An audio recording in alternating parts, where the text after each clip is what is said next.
बेड़ा पार, कर दो बेड़ा पार। राधे अलबेली सरकार, अलबेली सरकार। हो कर दो बेड़ा पार, राधे अलबेली सरकार। हो कर दो बेड़ा पार, राधे अलबेली सरकार। हो राधे अलबेली सरकार, राधे अलबेली सरकार, राधे अलबेली सरकार, राधे अलबेली सरकार। हो राधे अलबेली सरकार, राधे अलबेली सरकार। कर दो बेड़ा पार, राधे अलबेली सरकार। हो कर दो बेड़ा पार, राधे अलबेली सरकार। हो कर दो बेड़ा पार, राधे अलबेली सरकार।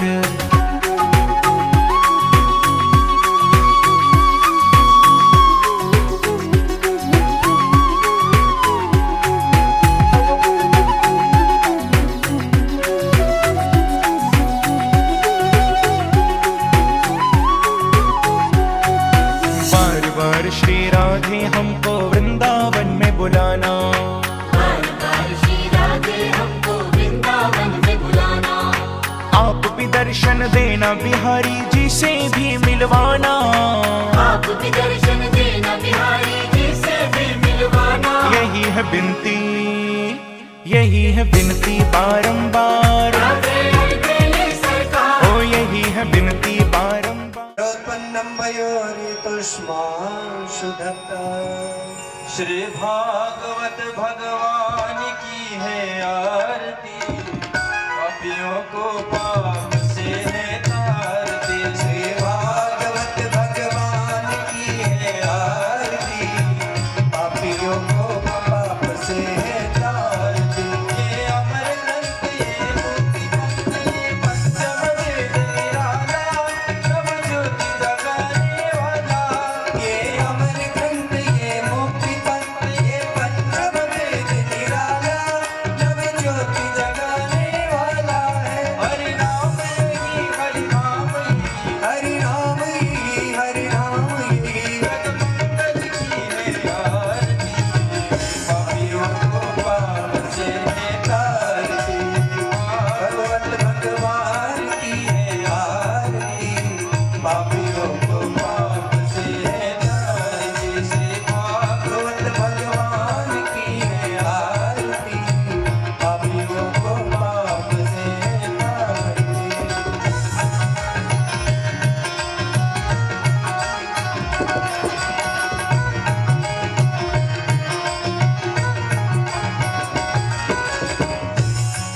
ये शांति गीत पावन पुनीत पापों को मिटाने वाला, हरि दर्श कराने वाला।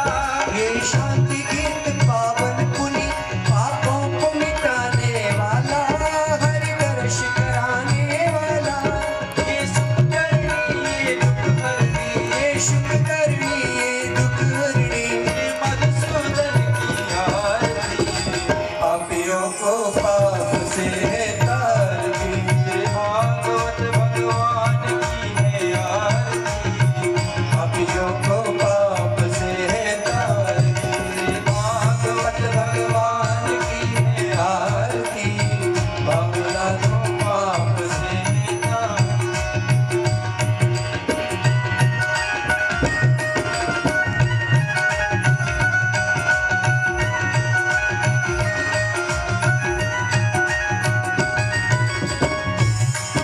ये मधुर बोल मार्ग दिखाने वाला, बिगड़ी को बनाने वाला। ये मधुर बोल सरपंच को सन्मार्ग बताने वाला, बिगड़ी को बनाने वाला। श्री राम यही घनश्याम यही, श्री राम यही घनश्याम यही, प्रभु महिमा की है आरती, पापियों को पाप से है तारती। भागवत भगवान की है आरती, पापियों को पाप से है तारती। पापियों को पाप से है तारती।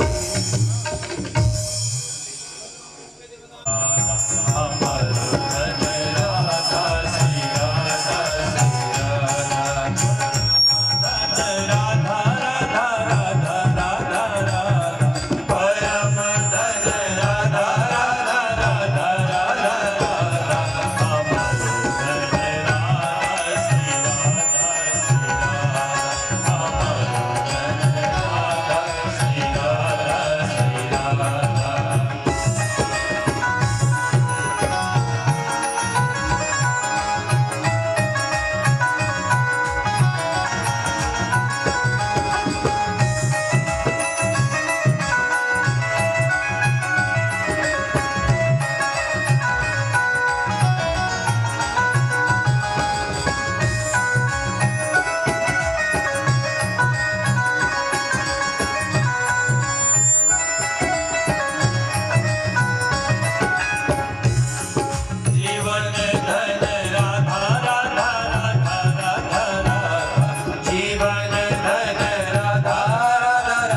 जन्म लेने मात्र से इस संपूर्ण विश्व का कल्याण होता है। तो यहाँ पर श्रीमद् भागवत महापुराण विशेष करके भगवान कृष्ण का प्रतिपादन किया गया है, तो उन्हीं की परक अर्थ किया है। अस्य जन्मादिर भवति, जिनके जन्म लेते ही अनोयात इतरतः गोकुले, वो जन्म लेते ही भगवान गोकुल की ओर चले गए। तो भगवान कृष्ण का जन्म कहाँ हुआ? बोले वसुदेव गृहे भगवत कृष्ण से जन्मादिर भवति, वसुदेव के घर में कृष्ण का जन्म हुआ। किसी ने कहा कि भगवान कृष्ण का जन्म तो मथुरा के जेल में हुआ, तो आप कैसे कह रहे हो कि वसुदेव के घर में जन्म हुआ? तो बोले न गृहम गृहमित्या हो गृहिणी गृहमुच्यते, घर को घर नहीं कहा जाता, गृहिणी जहाँ रहती उसको घर कहते। उन दिनों में वसुदेव की पत्नी देवकी कारागार में थी, तो कारागार को ही घर माना, और बोले वसुदेव के घर में ही कृष्ण का जन्म हुआ। और जन्म लेते ही रुके नहीं, इतरत्र गोकुले, गोकुल चले गए। चार्थे सुविज्ञ स्वराट, बड़े निपुण हैं, सर्वज्ञ हैं, कंस वंचनादिषु अभिज्ञ, कंसादि राजाओं को माया से व्यामोहित करने के लिए जो अभिज्ञ है, परिपूर्ण है। स्वराट स्वयं राजते, इसी स्वराट जो अपने प्रकाश से ही प्रकाशित होते हैं, जो ब्रह्मादि देवताओं को भी मोहित करने में सक्षम है। जब ब्रह्मा जी भगवान के बाल लीला देखने आए, तो देखा कि भगवान बैठ करके सब ग्वाल वालों के जूठे खा रहे हैं। ब्रह्मा जी को आश्चर्य हुआ। ब्रह्मा जी ने कहा ये कौन, ये वो नारायण तो हो नहीं सकता, जिनको बड़ी शुद्ध विशुद्ध विधि से जब भोग लगाया जाता है तब जाकर के खाते ग्रहण करते हैं। यहाँ तो जूठा बालकों के खाए फिर रहे, ये नारायण नहीं हो सकते। ब्रह्मा जी के माथा चकरा गया और उन्होंने भगवान का ही परीक्षा ली। बोले जो ब्रह्मादि देवताओं को भी मोहित करने में समर्थ है,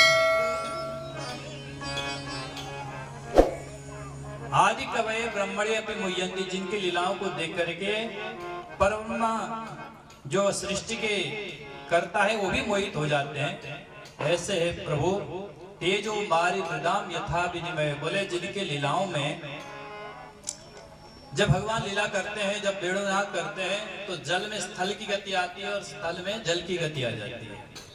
जब भगवान बंसी बजाते हैं, वेणुनाद करते हैं, तो बोले गिरिराज गोवर्धन आद्र होकर के पिघलने लग जाते हैं, और कल कल्लोल करते हुए बहने वाली कालिंदी जो है रुक करके स्तंभित हो जाती है और कथा सुनने लग जाती है, बंसी सुनने लग जाती है। दोनों में विपरीत गति आ गई।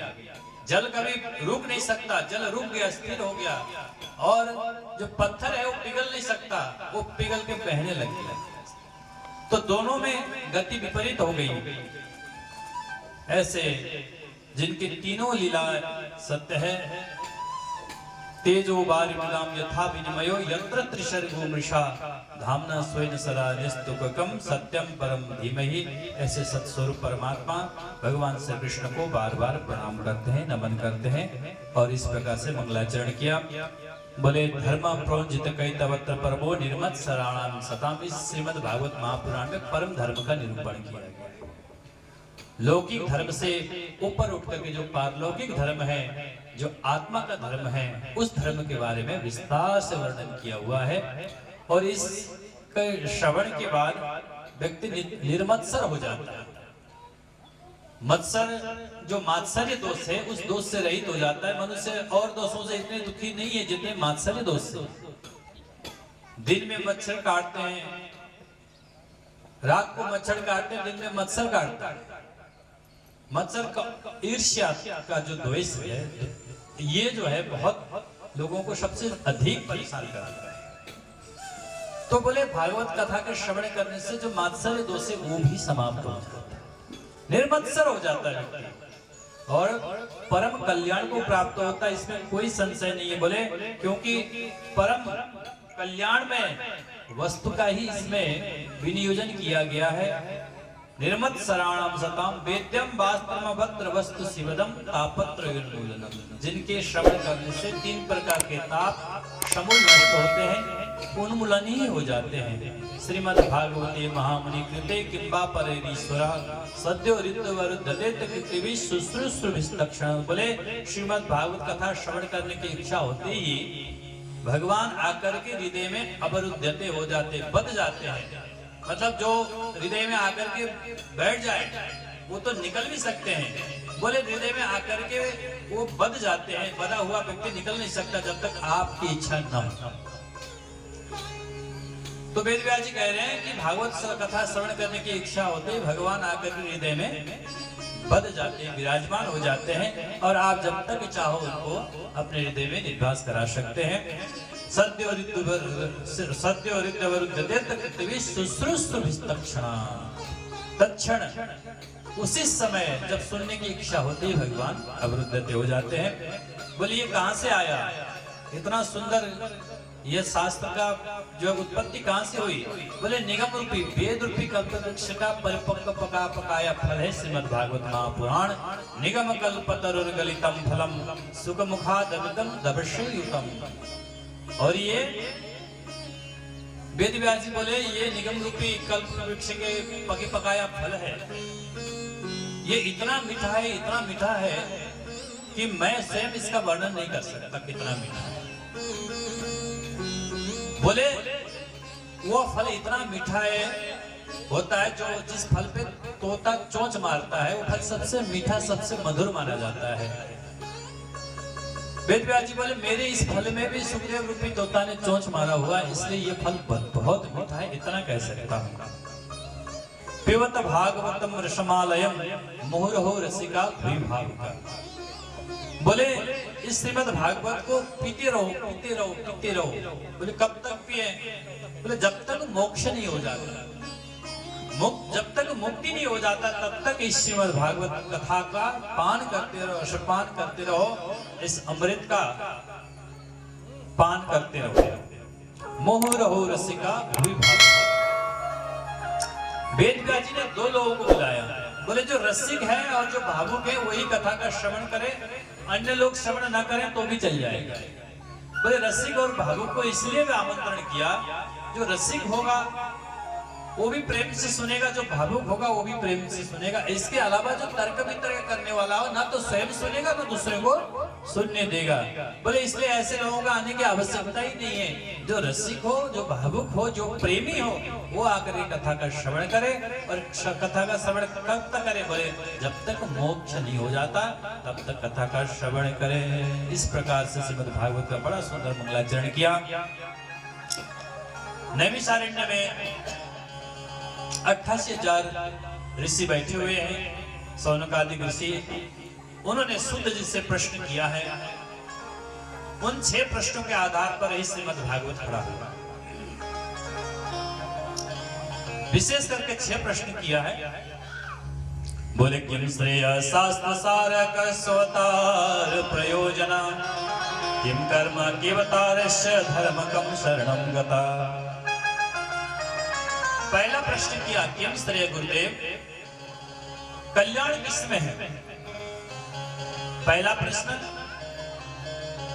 दूसरा प्रश्न किया शास्त्र सारक, समस्त शास्त्रों का निचोड़ क्या है, सार क्या है? क्योंकि शास्त्र तो इतने सारे हैं, अनंत शास्त्र बहुराष्ट्र विद्या, शास्त्रों की कोई गिनती नहीं है। अगर हम शास्त्रों के नामों को भी गिनने लगे तो भी हमारी आयु निकल जाएगी, लेकिन शास्त्र के नाम तक नहीं गिन पाएंगे तो इसके अंदर क्या लिखा हुआ कैसे पता चलेगा? तो इसका सार क्या है? बोले अवतार प्रयोजनम। तीसरा प्रश्न किया भगवान के अवतार लेकर आने का प्रयोजन क्या है?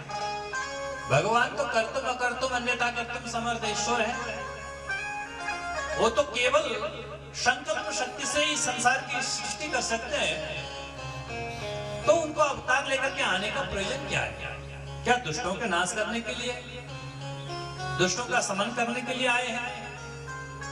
वो तो उनके एक भ्रिकुटी टेढ़ी होते ही सारे दुष्ट नाश हो जाएंगे, उनको आने की जरूरत ही नहीं है। तो गुरुदेव अवतार का प्रयोजन क्या है? चौथा प्रश्न किया, किम कर्म, कर्म कौन सा श्रेष्ठ है, कौन सा कर्म किया जाना चाहिए। सकाम कर्म श्रेष्ठ है, निष्काम कर्म श्रेष्ठ है, विकर्म श्रेष्ठ है। कर्मों के इतने सारे विधान हैं, किस कर्मों को करने से जीव के सहजता से मोक्ष मिलती है, इस बात को आप बतलाएं। फिर बोले पांचवें प्रश्न किया, अगर भगवान के अवतार हुए तो अब तक कितने अवतार हुए। छठा प्रश्न किया, धर्म कम शरणम गता, जब भगवान द्वारकाधीश इस धराधाम को छोड़ करके चले गए तो निराश्रित धर्म किसके शरण में गया। गुरुदेव ये हमारे कुछ प्रश्न हैं, इन प्रश्नों के उत्तर देने की कृपा करें। इन्हीं 6 प्रश्नों के आधार पर पूरा श्रीमद् भागवत खड़ा हुआ। प्रश्न सुन करके शुद्ध जी बड़े प्रसन्न हुए, बोले ऋषियों आपने बड़ा सुंदर प्रश्न किया है, मैं आपके प्रश्नों के उत्तर देने से पहले अपने गुरुदेव भगवान का स्मरण करना चाहता हूं और उसके बाद आपके प्रश्नों का उत्तर। तो यहाँ पर शुद्ध जी ने अपने गुरुदेव जी का बड़ा सुंदर स्तुति किया। बोले वो गुरुदेव कैसे हैं। यम प्रव्रजन्तमनपेतमपेत कृत्यम द्वैपायनो विरह कातराजुहाव पुत्रेति तन्मयतया तरबो विनेदु तम सर्वभूत हृदयं मुनिमानतोऽस्मि। सूत जी के जो गुरु जी है सुखदेव जी, और सुखदेव जी इस श्रीमद् भागवत महापुराण के प्रमुख वक्ता, इसलिए सुखदेव जी का जीवन को जानना परम आवश्यक है कि सुखदेव जी कैसे हैं, कैसे कितने वितराग हैं, कैसे परमहंस हैं, और उनका जन्म कैसे हुआ, कैसे इस धरा पर आना हुआ। इस बात का वर्णन भागवत में तो एक ही श्लोक में कर दिया, लेकिन कौशिक संहिता में इसको बड़ा विस्तार से दिया है। ये सुखदेव जी कोई साधारण सुखदेव नहीं है, गोलोक धाम में श्री राधा रानी द्वारा लालित पालित सुख है। जब रासेश्वरी अवतार लेकर के धराधाम पे आने लगी तो सुख ने भी कहा माँ मैं भी आपके साथ चलूंगा, लेकिन कौन से लोक में क्या घटना घट रही है, कहाँ क्या हो रहा है। 3 लोक 14 भुवन अव्याहत गति नारद जी की थी। नारद जी आए तो माँ खुश हो गई। माँ पार्वती ने कहा नारद बताओ 3 लोक 14 भुवन सब ठीक तो है। तो नारद जी ने कहा माँ आजकल मैंने थोड़ा आना जाना कम कर दिया है, मैं आता जाता कम हूं। बोले क्यों। बोले माँ आजकल कहीं प्रेम तो रहा नहीं, सब दिखावा रह गया, सब लोग दिखावा करते हैं, इसलिए प्रेम प्यार रहा नहीं, इसलिए मैं आजकल आना जाना मैंने कम कर दिया।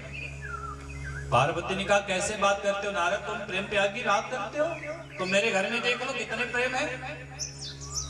बोले माँ क्या प्रेम है यहाँ। बोले मेरे भोलेनाथ के गले में क्या लटका हुआ। बोले सांप। और मेरा छोटे बेटे गणेश का बाण क्या है। बोले चूहा। अब चूहा को सांप को चूहा दिख जाए तो क्या रह सकता, वो तो तुरंत खा जाएगा। लेकिन देखो मेरे यहाँ कितने प्रेम से रह रहे, या तुम कहते हो प्रेम नहीं है। अच्छा माँ। बोले दूसरा उदाहरण लो, मेरे बड़े बेटा कुमार का बाण क्या है। बोले मोर। बाबा के गले में क्या लटका हुआ। बोले सांप।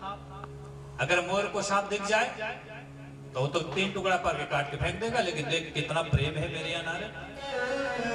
देखो। और दूसरा उदाहरण लो, भोलेनाथ के वाहन क्या है। बोले बैल। और मेरा वाहन शेर। अब शेर के सामने बैल रह सकता है, लेकिन दोनों देखो कितने प्रेम से आंगन में घूम रहे हैं, और तुम कहते प्रेम नहीं हो।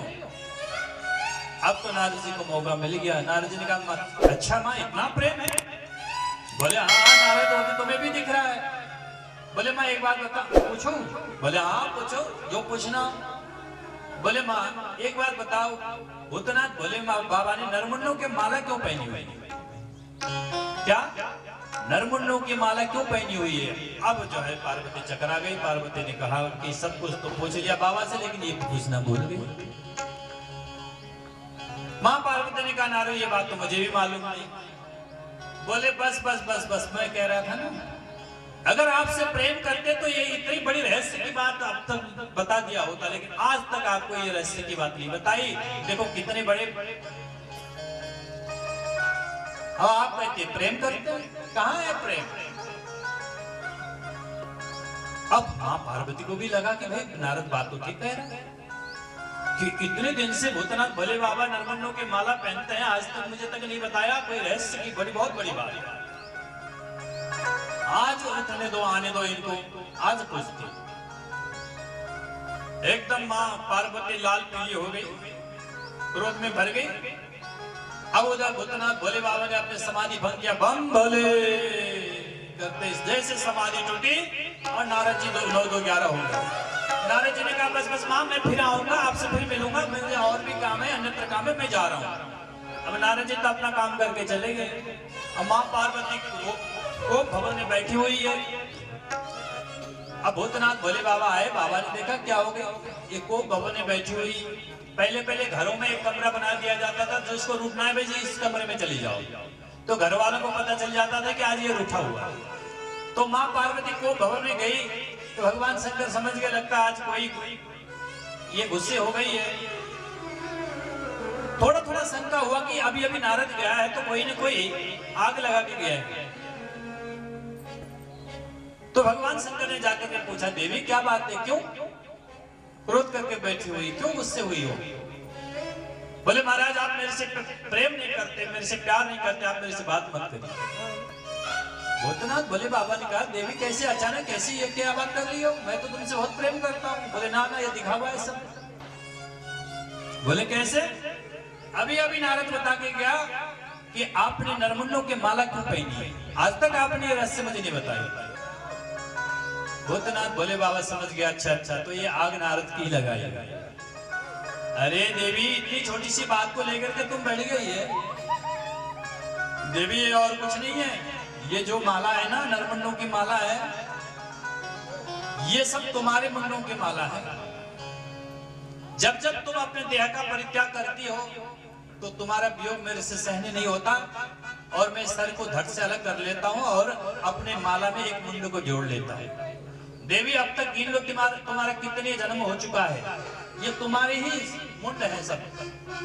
इतना सुनते ही पार्वती बोली, अच्छा तब तो इसका मतलब और भी कपटी हो। शंकर जी ने कहा, देवी कैसी बात करती हो, मैं तो इतना प्रेम करता हूँ, तुमको गले में लगाए घूमता हूँ और तुम कहती कपटी है। बोले महाराज आपने कौन सा ऐसा अमर बूटी पी ली, आप तो कभी मरते नहीं हो और मैं बार बार जन्मती हूँ और बार बार मरती हूँ। इतना सुनते ही भूतनाथ भोले बाबा ने कहा, देवी मैंने अमर कथा का पान किया इसलिए मैं कभी मरता नहीं हूँ, और तुमने वो अमर कथा का पान नहीं किया इसलिए तुम बार बार जन्मती और बार बार। इतना सुनते ही माँ पार्वती ने कहा, फिर तो वो अमर कथा मुझे भी सुनना है, मुझे भी सुनाई।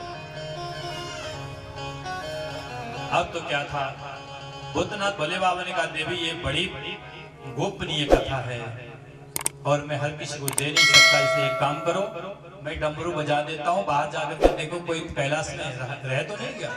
बाबा जी ने एक ऐसा डमरू बजाया, कैलाश के सारे जीव कैलाश छोड़ छोड़ करके बहुत दूर चले गए। अब भूतनाथ भोले बाबा ने अमर कथा कहना प्रारंभ किया। वो अमर कथा यही श्रीमद् भागवत महापुराण। और बाबा कथा कहने लगे, माँ पार्वती को कहा अहंकार भरती रहो। पार्वती ने कहा ठीक है आप कथा। बाबा समाधि में चले गए, कथा प्रारंभ किया और कथा करते करते महाराज जब दसम स्कंद में पहुंचे, उससे आगे बढ़े, तब तक वो जो विगलित अंडा पड़ा हुआ था सुख का, उस अंडे में शक्ति का संचार हो गया, प्राणों का संचार हो गया, तो वो छोटा सा नन्हा सा सुख बन के पैदा हुआ और माँ पार्वती के बगल में बैठ के कथा का श्रवण करने लगा, अमर कथा का। बोल सुखदेव भगवान की। वो कथा श्रवण करते करते करते करते जब एकादश स्कंद में पहुंचा, तब तक माँ पार्वती को नींद आ गई, क्योंकि वहां बड़े जटिल प्रसंग थे ज्ञान के। अब माँ पार्वती जैसे सोई तो सुखदेव ने सोचा कि अगर माँ पार्वती सो गई तो मैं कथा से वंचित हो जाऊंगा, इसलिए मैं ही हुंकार भरना प्रारंभ कर देता। तो अब माँ पार्वती तो बंद हो गई, तोताराम शुरू हो गए। तोता ने हुंकार भरना प्रारंभ किया। भरने लगे। भरते भरते भरते जैसे कथा पूर्ण हुआ, भोले बाबा ने जोर से जयकारा लगाया। जैसे जयकारा हुई, माँ पार्वती की नींद खुली। माँ पार्वती ने कहा महाराज उसके बाद क्या हुआ? बोले उसके बाद कथा समाप्त हो गई। बोले महाराज मैं तो सो गई थी, पूरी कथा मैंने नहीं सुनी। इतना सुनते बाबा बोले तो हुंकार कौन बन रहा था? जैसे आंख खोल के देखो नन्ना सा सुख बैठा हुआ। बाबा समझ गया अच्छा इसने मेरी अमर कथा की चोरी करी। बाबा ने उठाया त्रिशूल और ले पीछे पड़ गए। आगे आगे सुखदेव, पीछे पीछे भगवान शंकर। भागते भागते अमरनाथ की गुफा में ये कथा श्रवण करा रहे थे भूतनाथ भोले बाबा। भागते भागते पहुंच गए बद्री विशाला क्षेत्र में, बद्रीनाथ धाम में। और बद्रीनाथ धाम से थोड़ा आगे गए जहां व्यास गुफा है। व्यास जी की पत्नी पिंगला अभी अभी स्नान करके मासिक धर्म से निवृत्त होकर के अपने बालों को खोल करके बैठी हुई थी धूप में। इतने में उनको उबासी आई, मुंह खुला। अब पीछे से भूतनाथ भोले बाबा पीछे पड़े हैं। कहाँ जाऊं? सुखदेव जी को जाने की जगह नहीं दिखी तो उन्होंने देखा वेद व्यास जी की पत्नी का मुंह खुला हुआ है, उसी मुंह में प्रवेश करेंगे और उस मुख के मार्ग से पेट के अंदर चले गए। अब इधर भूतनाथ भोले बाबा पहुंचे। बाबा ने कहा देवी उस मेरे चोर को बाहर निकालो, मैं इसको आज मारे बिना छोड़ूंगा नहीं, इसने मेरी अमर कथा की चोरी करी है। बाहर निकालो इसको।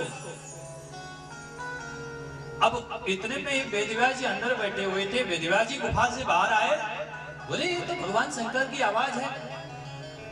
ये मेरे अचानक मेरे कुटिया पे इनकी कृपा कैसे हो गई? बाहर आके देखा तो साक्षात भगवान शंकर। प्रणाम किया, गदगद हो गया। आइए महाराज आपका स्वागत है। भगवान शंकर ने कहा स्वागत तो बाद में करना, लेकिन पहले मेरे चोर को बाहर निकालो। बोले कहाँ है आपके चोर? बोले तुम्हारे पत्नी के पेट में गया, उसको बाहर निकालो। कौन है?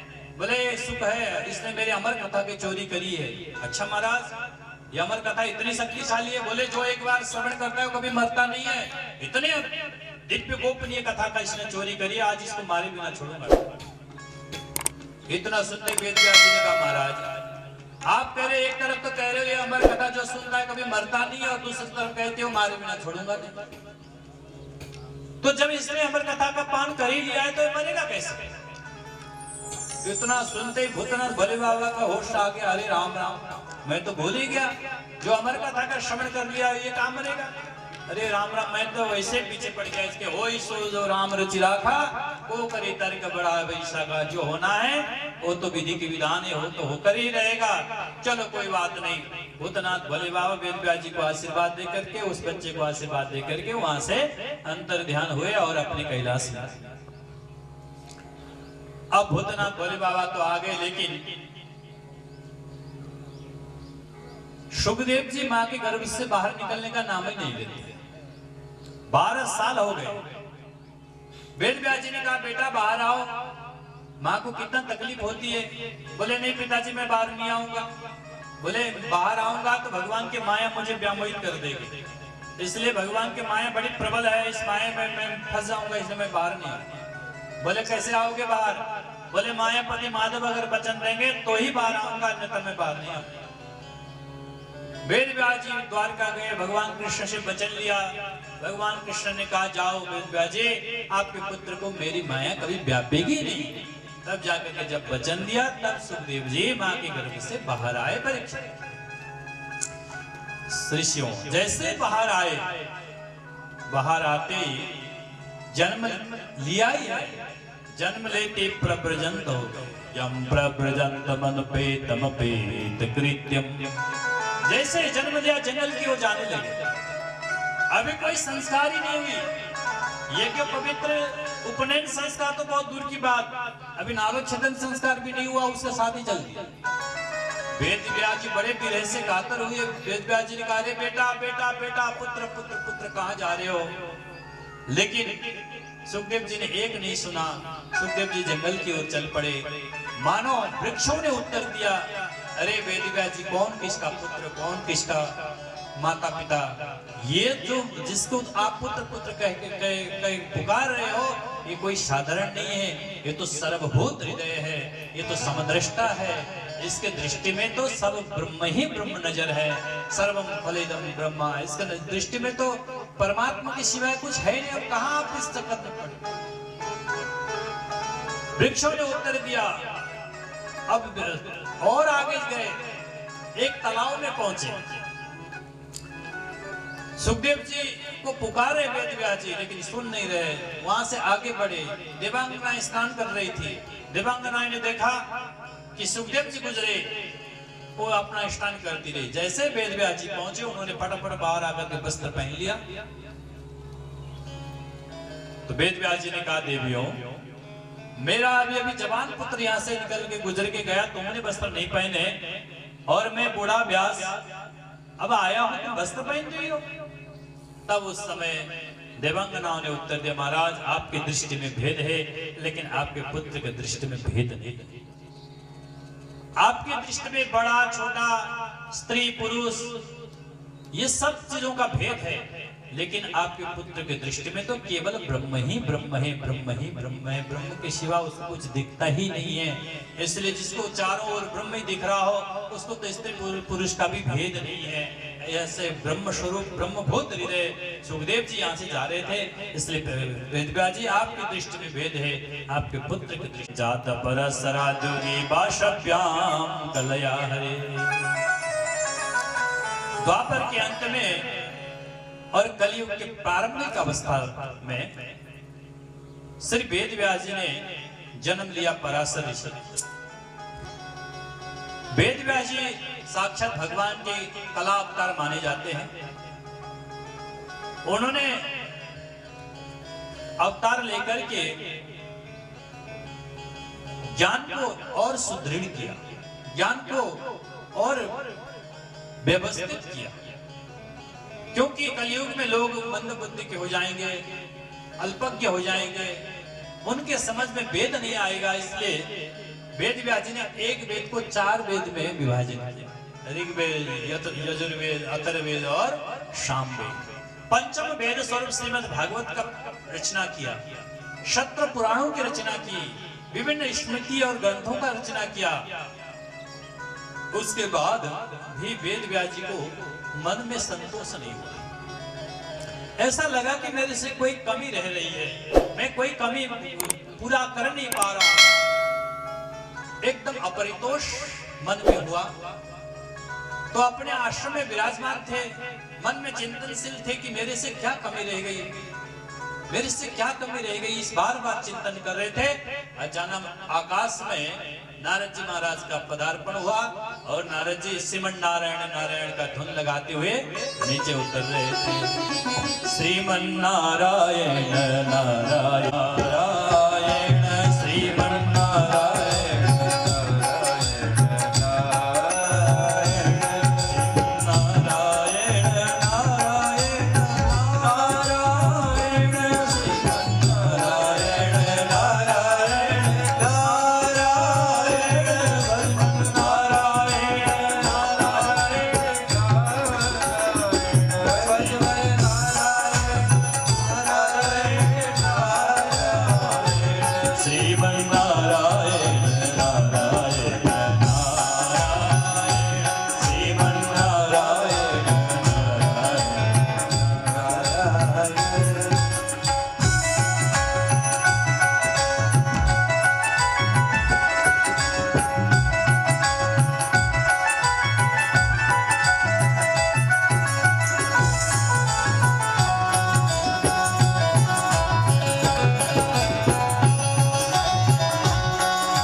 नारद भगवान की जय।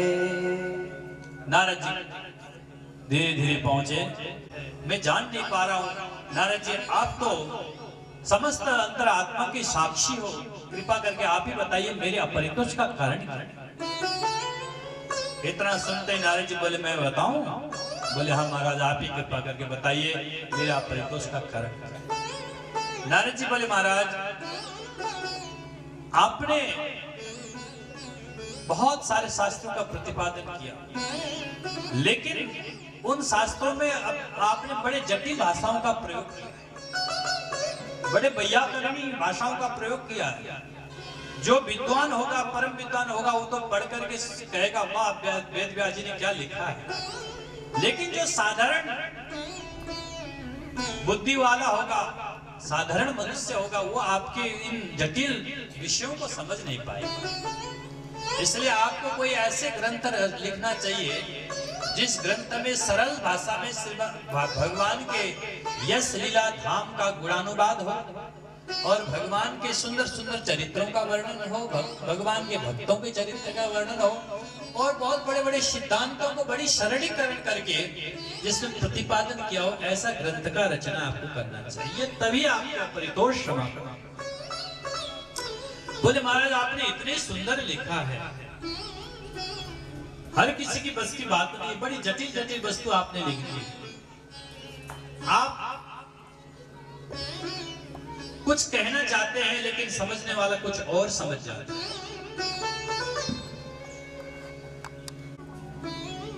आपके कुछ बात तो इतने जटिल है, इतने कठिन है, साधारण मनुष्य समझ नहीं सकते। प्रतिपादन करेंगे तभी आपके अपरितोष दूर हो। महाराज, भगवान के लीला इस धाम में कितना ताकत है, कितना उसका प्रभाव है, उसका मैं स्वयं साक्षी हूं, मैं स्वयं उदाहरण। भगवान के नाम संकीर्तन करने से, भगवान के गुणानुवाद करने से उसका क्या फल मिलता है, उसका मैं स्वयं साक्षी हूं। बोले मैं दासी पुत्र कालूराम था, लेकिन भगवान के नामों का चमत्कार है कि मैं आज ब्रह्मा का पुत्र बनकर के बैठा हूं, आपके सामने खड़ा हूं और आपको उपदेश करता हूं। मेरी माँ का शरीर छूटा, मैं एकांत में बैठ के भगवान के नामों का जाप कर रहा था, भजन कर रहा था। इतने में किसी ने आकर के बोला, ए कालूराम, तू यहाँ बैठ करके माला सटकारा, तेरी माँ को सर्प ने डस लिया। इतना सुनते ही मैंने भगवान का धन्यवाद किया, जय हो प्रभु, आपने बड़ी कृपा की। आज एक बंधन से मैं बंधा हुआ था, वो बंधन भी आपने तोड़ दिया। लेकिन महाराज, मैंने संसार को दिखाने के लिए रोने का नाटक भी किया। अगर मां ना रोता तो संसार के लोग कहते देखो कैसा बच्चा है, मां के मरने पर भी नहीं रो रहा। तो मैंने मां के मरने पर रोने का नाटक किया, लेकिन अंतरात्मा से मैं खुश इसलिए हुआ कि एक बंधन था, वो बंधन से भी मैं मुक्त हो गया। अब तो मैं स्वतंत्र होकर भगवान के नामों का भजन करूंगा। ऐसा सोच करके मैं गया, मां का अंतिम संस्कार करके आया। आकर के घर की झोपड़ी पड़ी थी, झोपड़ी को भी आग लगा करके मैंने आग के हवाले कर दिया और मैं सीधा उत्तराखंड की ओर चल गया। नदी पहाड़ पर्वत को लांघते लांघते लांघते बहुत दूर पहुंचा। एक बहुत बड़ा सरोवर था, वहां स्नान किया, पानी पिया। पानी पी के मैंने सोचा चलो थोड़ी देर में भगवान का चिंतन करता हूँ, ध्यान लगाता हूँ। ऐसा करके मैं उस पीपल के वृक्ष के नीचे बैठ करके ध्यान लगाने लगा। अचानक मेरे हृदय में एक दिव्य प्रकाश हुआ और उस प्रकाश में देखते देखते चतुर्भुज नारायण भगवान का दर्शन हुआ। बोल नारायण भगवान की। जैसे भगवान श्री हरि का मुझे दर्शन हुआ तो मैं तो परमात्मा के उस अलौकिक छटा को देख करके गदगद हो गया, आनंदित हो गया। लेकिन थोड़ी देर में वो छटा ऐसे गायब हुई। वो छटा गायब होते ही मैं ऐसे तड़पा, बोले जैसे जल से पृथक मछली की हालत होती है, वही हालत मेरी हुई। और मैं फिर बार बार वो ध्यान लगा करके उसी दृश्य को देखने लगा, लेकिन वो दृश्य दोबारा नहीं दिखा। इतने में आकाशवाणी हुई, अभिपक्क कषायाणाम दुर्दर्शोहम योगिनाम। अरे बेटा, अभिपक्क योगियों के लिए मेरा दर्शन दुर्लभ है, इसलिए मेरा दर्शन कितना ही है। तो मैंने कहा कि मैं अभिपक्क था, परिपक्व नहीं था, तो आपने मुझे दर्शन क्यों दिए? तब आकाशवाणी ने कहा मैंने दर्शन इसलिए दिए कि तुम मार्ग न भटको, अपने मार्ग से विचलित न हो कि देखो कोई भगवान भी होते हैं या नहीं होते हैं। कई लोग विभिन्न प्रकार की बातें करते हैं, उनके बात में लग करके तुम अपने मार्ग न भटको। इसलिए बेटा हमने अपने रूप माधुर्य की चटनी तुम्हें चटा दी है, समय आने पर तुम्हें हमारा दर्शन होगा। ये पूरा ये जो काल है ये काल बीत जाएगा, इस जन्म में नहीं तुम्हें अगले जन्म में हमारा दर्शन होगा, तब तक तुम भजन करो। इतना कह करके आकाशवाणी बंद हुई। मैं महाराज इस काल का इंतजार करने लगा। देखते देखते समय आया, मेरा शरीर छूटा। अंत में पूरा संपूर्ण ब्रह्मांड जल में प्रलय हो गया। दोबारा से फिर जब भगवान ने नाभि कमल से सृष्टि प्रारंभ की, नाभि से ब्रह्मा जी को उत्पन्न किया और ब्रह्मा जी ने जब 10 पुत्र उत्पन्न किए, 10वें पुत्र के रूप में नारद के रूप में मैं स्वयं ब्रह्मा जी के पुत्र बनकर के प्रकट हो गया। जैसे मैं ब्रह्मा जी के पुत्र बन के प्रकट हुआ, मैं तो गदगद हो गया। मैंने ब्रह्मा जी को प्रणाम किया पहले और मैं सीधा क्षीर सागर की ओर भागा। जिस प्रभु की कृपा से आज मुझे दासी पुत्र से ब्रह्मा का पुत्र बना, मैं उन प्रभु का दर्शन करूंगा, ऐसा सोच करके मैं सीधा क्षीर सागर में जाकर के भगवान के नामों में झूम झूम करके संकीर्तन करते हुए भगवान के चरण तक पहुंचा। भगवान ने देखा कि ये तो बड़ा सुंदर संकीर्तन करता है। मेरे कीर्तन से प्रसन्न होकर के भगवान ने मुझे देवदत्त नाम का वीणा दिया और कहा बेटा इस वीणा में निरंतर मेरे नामों को गान करते हुए तुम 3 लोग 14 भुवन अव्याहत गति से भ्रमण करो, तुम्हें रोकने वाला कोई नहीं होगा। जाओ, मेरा आशीर्वाद है। भगवान विष्णु ने मुझे आशीर्वाद दिया और भगवान का दिया हुआ वीणा है ये लेकर के मैं घूमता हूँ। वेद व्यास जी 3 लोग 14 भुवन में, चाहे देवता हो, चाहे असुर हो, चाहे सूर हो, चाहे गंधर्व हो, चाहे राक्षस हो, सब मेरा सम्मान करते हैं। ये सम्मान मेरा नहीं है, ये भगवान के नाम का चमत्कार है जो आज वो सम्मान मुझे मिल रहा है। इसलिए वेद व्यास जी आप भी भगवान के दिव्य रूप लीला यश धाम से संपन्न ऐसे कोई चरित्रों से युक्त ग्रंथ का निर्माण कीजिए, रचना कीजिए, तो आपका परितोष दूर हो जाएगा। इस प्रकार से दिव्य उपदेश नारद जी ने दिया। नारद जी वेद व्यास जी के वहां से अंतर ध्यान हुए। वेद व्यास जी ने जाकर के सरस्वती नदी में स्नान किया, अपने सामने प्राशासन में बैठ करके ध्यान करने लगे। सबसे पहले जीव का दर्शन हुआ, माया का दर्शन हुआ, फिर ब्रह्म का दर्शन हुआ। उसके बाद वेद व्यास जी समाधि में चले गए। समाधि में जाकर के जैसे ही समाधि में बैठ करके जब ध्यान किया तो धीरे धीरे हृदय में भागवत भगवान स्फुटित होने लगे और वेद व्यास जी ने समाधि में ही पूरा का पूरा भागवत। लेकिन लिखेगा कौन? फिर गणेश जी को याद किया। गणेश जी आए, गणेश जी ने लिखना प्रारंभ किया। वेद व्यास जी बोलते जा रहे, गणेश जी लिखते जा रहे। लिखते लिखते जब 7 दिन में श्रीमद् भागवत महापुराण पूरा हुआ, पूरा होने के बाद अब वेद व्यास जी को चिंता हुई, मैंने इस ग्रंथ का रचना तो किया, लेकिन ये ग्रंथ दूं किसको? इसका अधिकारी श्रोता कौन है? ये इस ग्रंथ का अधिकारी कौन होगा? किसको श्रवण कराया जाए? तब अचानक याद आया कि मेरे पुत्र से योग्य अधिकारी इस पुस्तक का दूसरा कोई नहीं है। इसलिए जो जन्म लेते ही परमहंस होकर के जंगल को चला गया हो, जिसके हृदय में निरंतर भगवान के नाम रूप लीला धाम यश निरंतर चलती है, उससे बड़ा कोई अधिकारी नहीं हो सकता। लेकिन वो मिलेगा कहाँ? उसको कैसे ढूंढूंगा? 2-4 शिष्यों को बुलाया और सुंदर सुंदर श्लोक लटा करके भेज दिया, जाओ ये श्लोक जाकर के जंगल में खूब गुनगुनाओ। और महाराज शिष्यों ने जाकर के जंगलों में श्लोक गुनगुनाना प्रारंभ किया तो महाराज सुखदेव जी की लगी समाधि टूटी। इतने सुंदर छवि का वर्णन है, उनका दर्शन किए बिना नहीं तो हो सकता। मैं निर्गुण ब्रह्म के चक्कर में पड़ गया, सगुण ब्रह्म जन्म लेकर के आ चुके हैं, मुझे वहीं चल करके दर्शन करना चाहिए। ऐसा सोच करके आंख खोले और थोड़ी दूर पहुंचे, देखा कि इतने में दूसरा श्लोक सुनाई दिया। उनका स्वभाव बड़ा दयालु है, बड़े कृपालु है, इतने दयालु है, वो इतने कृपालु है कि अपने को मारने के लिए आए हुए पुतना वो भी मातृ समान मातृ उचित गति उन्होंने प्रदान किया। इतने दयालु परमात्मा सगुण साकार रूप में आ चुके हैं, तो मुझे उन्हीं के ही दर्शन करना चाहिए, उन्हीं की शरण में जाना चाहिए। ऐसा सोच करके सुखदेव जी की लगी समाधि टूटी और भाग पड़े, दौड़ पड़े, शिष्यों को पकड़ा, भैया इतने सुंदर सुंदर श्लोक तुम कहां से लाए हो? बोले हमारे पास तो 2-4 ही है, लेकिन हमारे गुरुजी के पास 18,000 श्लोक है। इतना सुनते ही सुखदेव जी बोले तुम्हारे गुरु जी से मिलाओ। कहाँ है? बोले चलो हमारे गुरु जी के पास। शिष्य सुखदेव जी को पकड़ के लाए और वेद व्यास जी से भेंट करवाई। जब वेद व्यास जी ने देखा कि पुत्र आ गया है तो संपूर्ण भागवती संहिता सुखदेव जी के को हस्तांतरण कर दिया और सुखदेव जी के हृदय में उड़ेल दिया वेद व्यास जी ने।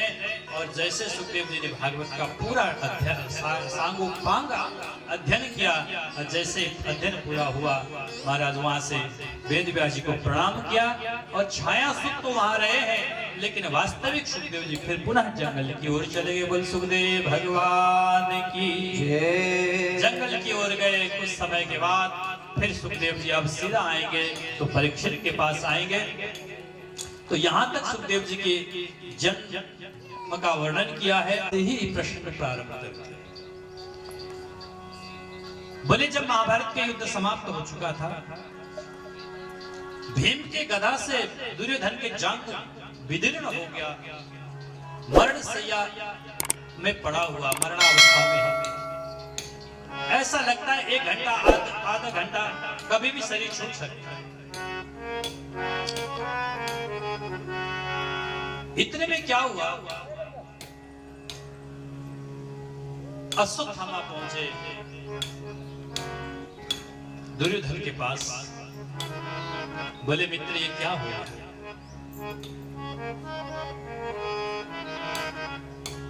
आप लोग इतने सारे शक्तिशाली राजाओं के फौज होते हुए, जिसमें विश्व पितामह गुरु द्रोणाचार्य, कृपाचार्य, महारथी कर्ण, उनके रहते रहते आप को इतना बड़ा युद्ध और केवल हार मिली।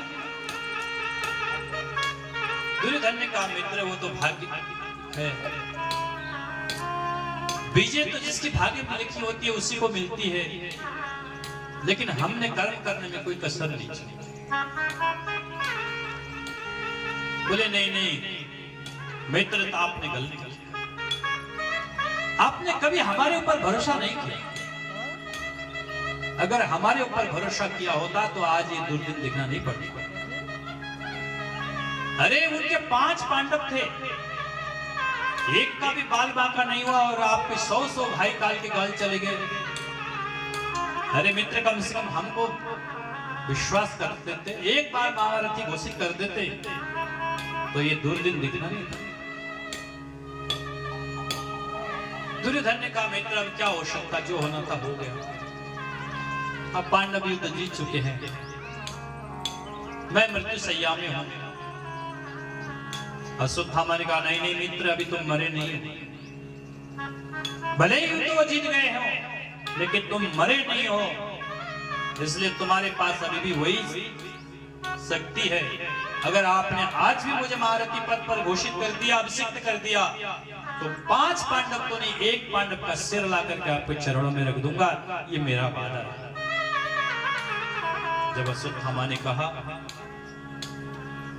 तो महाराज जिस व्यक्ति के अंदर लालसा ज्यादा होती है, लोभ ज्यादा होता है, वो मरते मरते भी पीछा नहीं हटता। सत्ता प्राप्ति के लिए शरीर में श्वास जब तक है तब तक वो प्रयास करता ही रहे। उसने कहा अच्छा मित्र अगर ये बात है लो मैं अब सिद्ध कर देता हूँ। महाराज खून से लथपथ तो था ही, अंगुली उठाई और ले जाकर के अश्वत्थामा को तिलक कर दिया। बोला जाओ आज से तुम मेरे महारथी। अश्वत्थामा तिलक लगाने करके सीधा पांडवों के शिविर की ओर चल पड़े। रात्रि का समय था। भगवान तो सबके मन को जानते हैं। भगवान ने जान गए आज अश्वत्थामा किस उद्देश्य और भावना से आ रहा है। भगवान ने पांडवों से कहा पांडव आज विजय की रात्रि है, शिविर में नहीं बाहर चलते हैं। पांडवों ने तो बात मान ली, प्रभु आपकी जैसी इच्छा, आप जहां ले जाएंगे हम वहीं चलेंगे। लेकिन द्रौपदी से उत्पन्न जो पांडवों के 5 पुत्र थे उन्होंने कहा नहीं आज विजय की रात्रि हम कहीं नहीं जाएंगे, आज शिविर में। अब उन बच्चों ने जीत पकड़ी। भगवान ने समझाने का प्रयास किया लेकिन समझे नहीं। भगवान ने विधि के विधान को प्रणाम करके पांडवों को और द्रौपदी को लेकर के चले गए। रात्रि हुआ, अश्वत्थामा हमला करने के उद्देश्य से आगे बढ़ा। सोचा प्रातः काल होगा, प्रातः काल प्रारंभ काल में ही हमला कर दूंगा। शिविर में एक बरगद के पेड़ के नीचे बैठा था, अचानक वहां एक घटना घटी। एक कौवे का घोंसला था, वहीं पर उल्लू बैठा हुआ था। उल्लू को रात्रि को आंख दिखती है, उसने देखा कौवा मेरा परम शत्रु है। तो उल्लू ने क्या किया, कौवे के बच्चों को पकड़ करके चोंच से नीचे फेंकने लगा।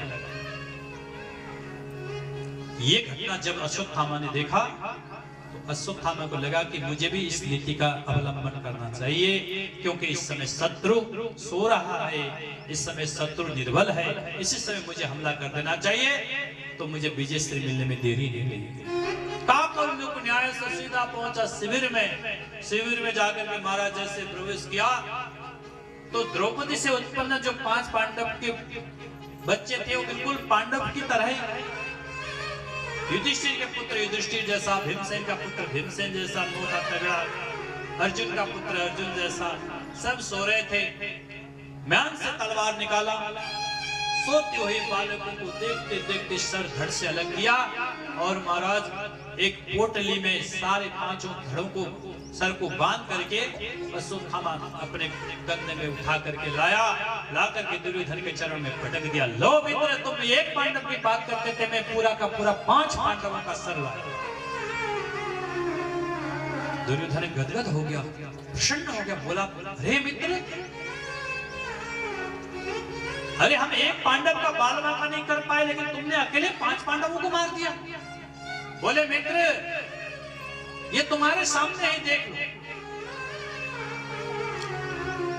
दुर्योधन क्रोध में लाल पीला हुआ। दुर्योधन ने कहा मित्र, एक काम करो, जिस भीम ने मेरी ये स्थिति करी उस भीम का जरा सर, और भीम के पुत्र का शरीर मोटा ताड़ा था, वो सर उठा करके अश्वत्थामा ने दिया। लो मित्र, यही है भीम। हमारा क्रोध के मारे जैसे दुर्योधन जोर से सर को मसला तो सर पिचकते ही दुर्योधन बोला, अरे मित्र, तुमने भीम नहीं भीम के पुत्रों का वध किया। अरे पांडव नहीं, पांडव पुत्रों का वध कर दिया। अरे राम राम राम, तुमने ये क्या अनर्थ कर दिया। अरे मित्र, मुझे इन बच्चों से क्या बैर था, क्या द्वेष था? इन बच्चों से मेरा कोई बैर नहीं, मेरा बैर तो पांडवों से था। अरे मित्र, तुमने तो मुझे अब जलांजलि और तिलांजलि के लायक भी नहीं छोड़ा। अरे कम से कम ये बच्चे रहते तो जब ये श्राद्ध करते, तर्पण करते, तो चाचाओं के नाम से हमें भी तर्पण मिल जाता, लेकिन तुमने अब उसके लायक भी नहीं छोड़ा। सूत जी कहते, सौनक, दुर्योधन की इसी अवस्था में मृत्यु लिखी थी, एकदम से प्रसन्न हो जाए और वह प्रसन्नता एकदम दुख में बदल जाए, तो उसकी मृत्यु लिखी हुई थी। प्रसन्न एकदम इसलिए हुआ पांडव मारे गए, बाद में दुख इसलिए हुआ पांडव नहीं, पांडव पुत्र थे, इतना दुखी हुआ। दुर्योधन का प्राणांत हो गया, दुर्योधन का शरीर छूट गया। अब तो अश्वत्थामा घबरा गया। अश्वत्थामा ने देखा कि ये मेरे से बहुत बड़ी गलती हुई, बहुत बड़ी भूल हुई। अश्वत्थामा अपने इधर प्रातः काल हुआ, भगवान बच्चों पांडवों को लेकर के शिविर में पहुंचे। शिविर में देखा तो अंदर जैसे देखा महाराज, वहां की स्थिति देख करके पांडव व्यथित हो गए। द्रौपदी बिलक बिलक के रोने लगी, अरे मेरे पुत्रों का किसने हत्या किया? अरे राम राम, सोते हुए बच्चों का हत्या किया। मत्तम प्रमत्तम उन्मत्तम सप्तम बालम स्त्रियम जड़म प्रपन्नम वीरतम भीतम नरिपुम हंति धर्म। धर्मवेत्ता पुरुष ऐसा कदापि नहीं कर सकता जो सोते हुए हो, जो बालक हो, जो उन्मत्त हो, जो जड़ हो, जो पागल हो, इसी के ऊपर कभी कोई अपने अस्त्रों को शस्त्रों का प्रयोग नहीं करता। लेकिन ये सोते हुए बालकों के ऊपर और जो असावधान अवस्था में शत्रुओं के ऊपर भी कोई धर्मिता पुरुष आक्रमण नहीं करता, उससे भी नीच कार्य किया है, कौन हो सकता है? द्रौपदी रोने लगी। तो उसी समय अर्जुन ने पूछा, भगवान ये किसका कार्य है? तो भगवान ने कहा, यह और कोई नहीं कर सकता, गुरु द्रोण का पुत्र अश्वत्थामा का ही कार्य है, इसलिए इसके अलावा दूसरा कोई कर नहीं सकता। इतना सुनते ही अर्जुन ने प्रण किया, देवी जिस दुष्ट ने, जिस अश्वत्थामा ने तुम्हारे बालक का हत्या किया है, अभी पकड़ के लाता और तुम्हारे सामने तुम जो कहोगे वो दंड देना। ये मेरा प्रतिज्ञा रहा। तुरंत रथ पकड़ा, रथ में बैठ कर कृष्ण और अर्जुन ने अश्वत्थामा का पीछा किया।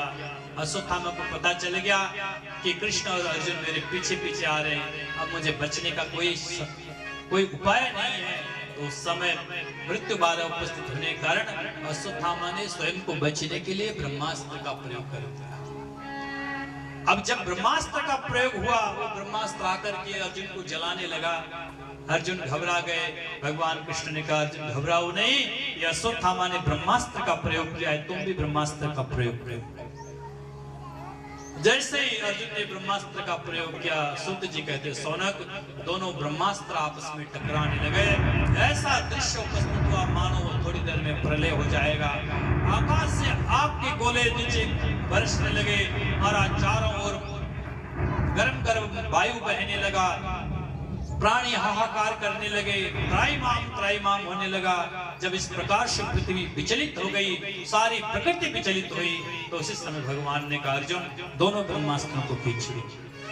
क्योंकि अश्वत्थामा ब्रह्मास्त्र छोड़ सकता था, लेकिन वापस बुलाने की सामर्थ्य और वापस बुलाने की विद्या अश्वत्थामा के पास नहीं थी। तो अर्जुन ने दोनों ब्रह्मास्त्रों को वापस बुला लिया। ब्रह्मास्त्र आकर के तर्कस में बैठ गए और सामने पड़ा हुआ अश्वत्थामा को पकड़ करके अर्जुन रथ से बांधने लगे। उसी समय भगवान ने कहा, अर्जुन इस दुष्ट को रहने का कोई अधिकार नहीं, इसी समय इसका हत्या कर। अर्जुन ने कहा, भगवान मैं द्रौपदी को वचन देके आया हूँ कि द्रौपदी जो कहेगी वही इसको दंड दूंगा, इसलिए द्रौपदी तक पहुंचाना परम आवश्यक है। हमारा ऐसा बांधा, जैसे पशुओं को बांधते हैं, ऐसे बांध करके रथ से ला करके जैसे ही द्रौपदी के सामने किया, द्रौपदी तो महाराज देखते बिलखने लगी। द्रौपदी से रहा नहीं गया, क्योंकि द्रौपदी का हृदय माँ का हृदय है, करुणा से भर गया। द्रौपदी ने कहा, अपने गुरुपुत्र को इस प्रकार से पशुओं की तरह बधा हुआ देख करके द्रौपदी अर्जुन से कहने लगी, उवाचेत्सासहन्तस्य वन्दनां नयनां सती मुच्यतामेष ब्राह्मणो नितरां गुरु सरहस्य धनुर्वेद सविसर्गोपसंशय अस्त्रग्रामस्य भवता शिक्षितो यदनुग्रहात् अस्त्रग्रामस्य भवता शिक्षितो यदनुग्रहात् मुच्यतामेष। अरे अर्जुन, ये क्या किया आपने? ये तो पहले तो गुरुपुत्र है, गुरुपुत्र होने के बाद ये ब्राह्मण है।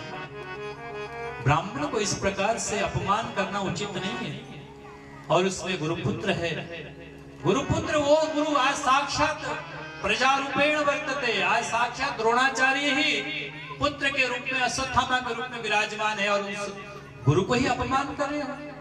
अरे जिस गुरु ने तुम्हें सरहस्य धनुर्वेद, सारे रहस्य पूर्वक धनुर्विद्या प्रदान किया, ब्रह्मास्त्र लौटाने की विद्या अपने पुत्र को नहीं दिया, लेकिन तुमको दिया, और उन्हीं गुरुपुत्र को तुम इस प्रकार से पशुओं की तरह बांध के लाए हो, थोड़ा सा शर्म करो। तो इसलिए अर्जुन जल्दी से गुरुपुत्र को मुक्त करो। कितना बड़ा हृदय होगा उस माँ का, जिसके 5 पुत्रों का हत्यारा सामने है, और उस हत्यारा को बांध के लाए हैं अर्जुन। तो मां द्रौपदी कह रही है कि इसका बंधन खोल, इसको मुक्त करो। युधिष्ठिर ने कहा, द्रौपदी ठीक कह रही है, गुरुपुत्र का बंधन खोलो। लेकिन भीम बोले, चाहे कोई भी इनका बंधन खोले, लेकिन मेरे गदा से ये नहीं बचेगा। इस दुष्ट ने जो कार्य किया है, सोते हुए बालकों के ऊपर हमला किया है, मेरे गदा से नहीं बचेगा, मैं नहीं छोड़ूंगा। अर्जुन किम करते विमूढ़ हुए, क्या द्रौपदी बार बार हाथ जोड़ के कह रही है, अर्जुन इनको मुक्त कर दो। बोली मैं इनको नहीं देख रही, इस समय मैं मां कृपी को देख रही हूं। मुझे पता है पुत्र वियोग का दुख क्या होता है, इसलिए वो दुख मैं मां कृपी को नहीं देना चाहती। अरे मेरे तो आप लोग पतिदेव हो, मैं पतियों के साथ रह लूंगी, लेकिन जो मां कृपी अपने गुरु द्रोणाचार्य के साथ सती होने से नहीं हुई, अपने पुत्र का मुंह देख करके, आज अगर उस पुत्र को तुम हत्या कर दोगे तो मां कृपी का क्या? इसलिए कृपा करके अश्वत्थामा को मुक्त कर दो और इनको जाने दो। मां रोगी दश जननी गौतम, उस गौतमी का क्या होगा? युधिष्ठिर ने कहा मां सत्य, द्रौपदी सत्य कह रही, इनको मुक्त कर दो। लेकिन भीम तन गए। भीम ने कहा मैं किसी अवस्था में छोड़ूंगा नहीं। अर्जुन कृष्ण की ओर देखने लगे, गुरुदेव क्या करूं, धर्म संकट में हूं। एक तरफ मैंने प्रतिज्ञा किया है, दूसरी तरफ द्रौपदी कह रही छोड़ दो, तीसरी तरफ भीम कहते मैं छोड़ूंगा नहीं, क्या करना चाहिए? तो भगवान बोले ब्रह्म बंधुर्न हन्तव्यम् आततायी वदार्हणम् मयेवो भयवन्नाकं परिपय्यानुशासनम्। अर्जुन अगर मेरा कहना मानते हो तो ब्रह्म बंधुर्न हन्तव्यम्, ब्राह्मण कभी भी वध के लायक नहीं, किसी भी अवस्था में ब्राह्मण का वध नहीं करना चाहिए, लेकिन आततायी वदार्हणम्, अगर आततायी हो तो छोड़ना नहीं चाहिए। यही मेरा अनुशासन है, यही मेरा नियम है। अब तुम स्वयं समझदार हो, जो कुछ करना चाहो करो। अर्जुन ने कहा आप मुझे मेरी समस्या को सुलझा रहे हो या और उलझा रहे हो?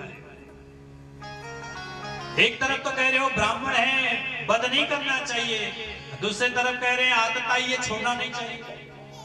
ये कौन सा समाधान हुआ? भगवान मेरी समझ में नहीं आ रही।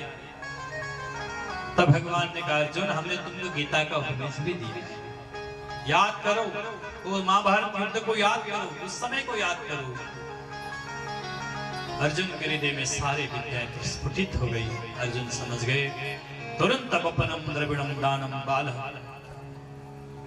बपनम द्रविणम दानम स्थानम निर्यापणम तथा ऐसा ही ब्रह्मबंधूनाम वधो नान्यस्तिः।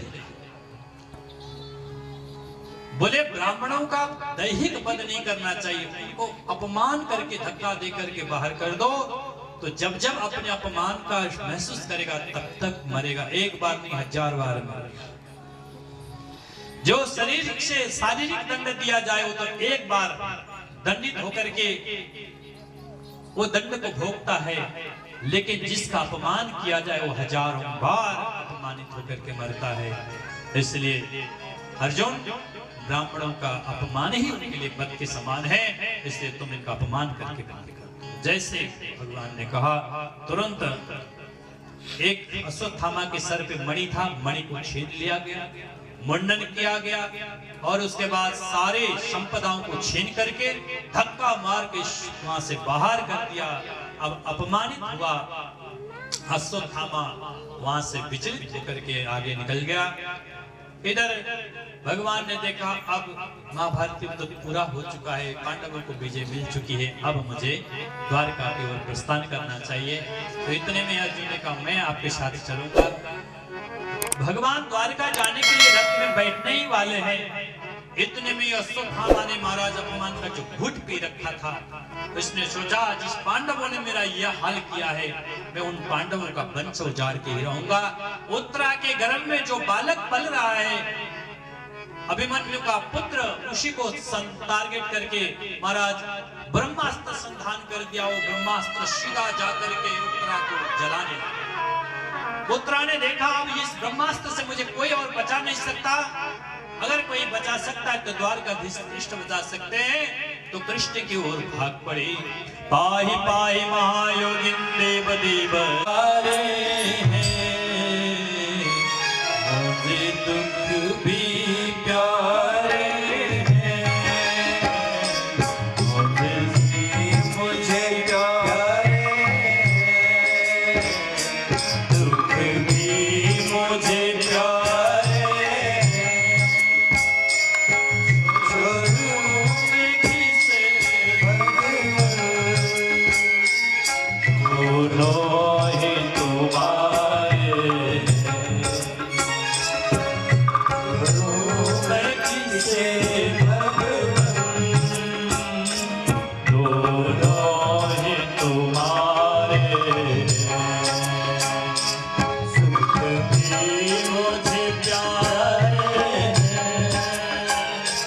दुख भी मुझे प्यारे हैं, छोड़ो मैं किसे भगवन,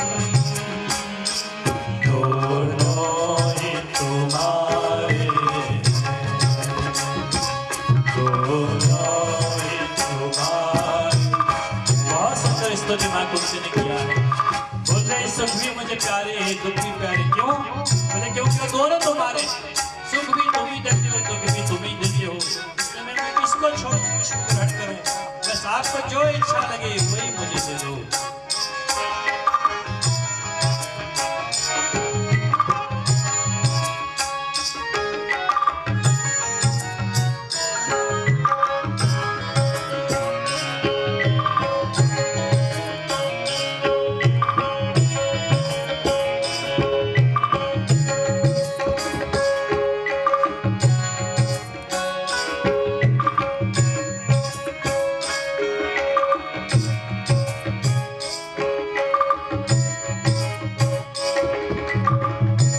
सुख दुख ही तो जीवन की गाड़ी को चलाते हैं, सुख दुख ही तो जीवन की गाड़ी को चलाते हैं, सुख दुख ही तो इंसान इंसान बनाती है, सुख दुख बनाती है, जीवन के नैया के दोनों किनारे हैं, जीवन के नैया के दोनों किनारे हैं, छोड़ो मैं किसे भगवन, दोनों ही तुम्हारे हैं, दोनों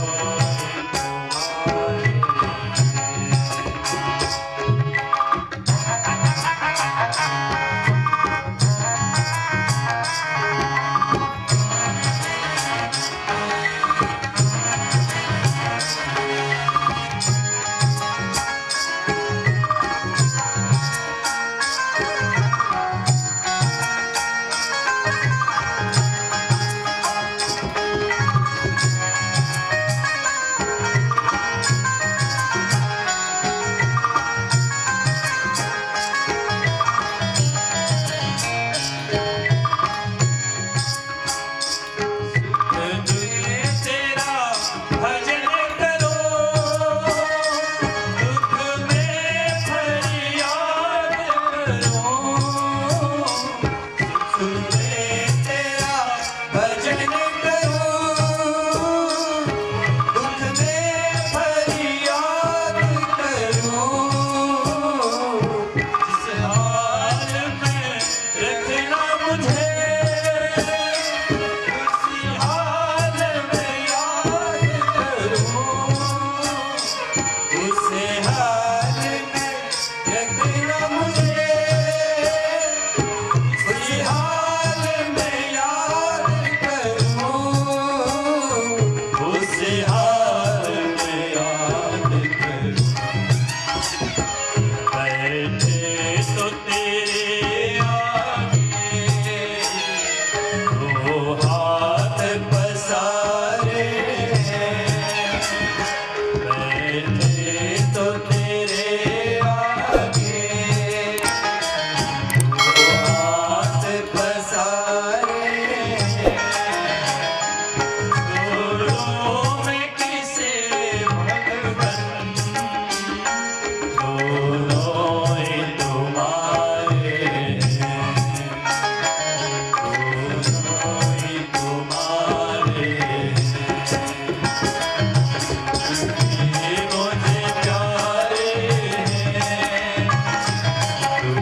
इस प्रकार से भगवान ने अद्भुत लीला की।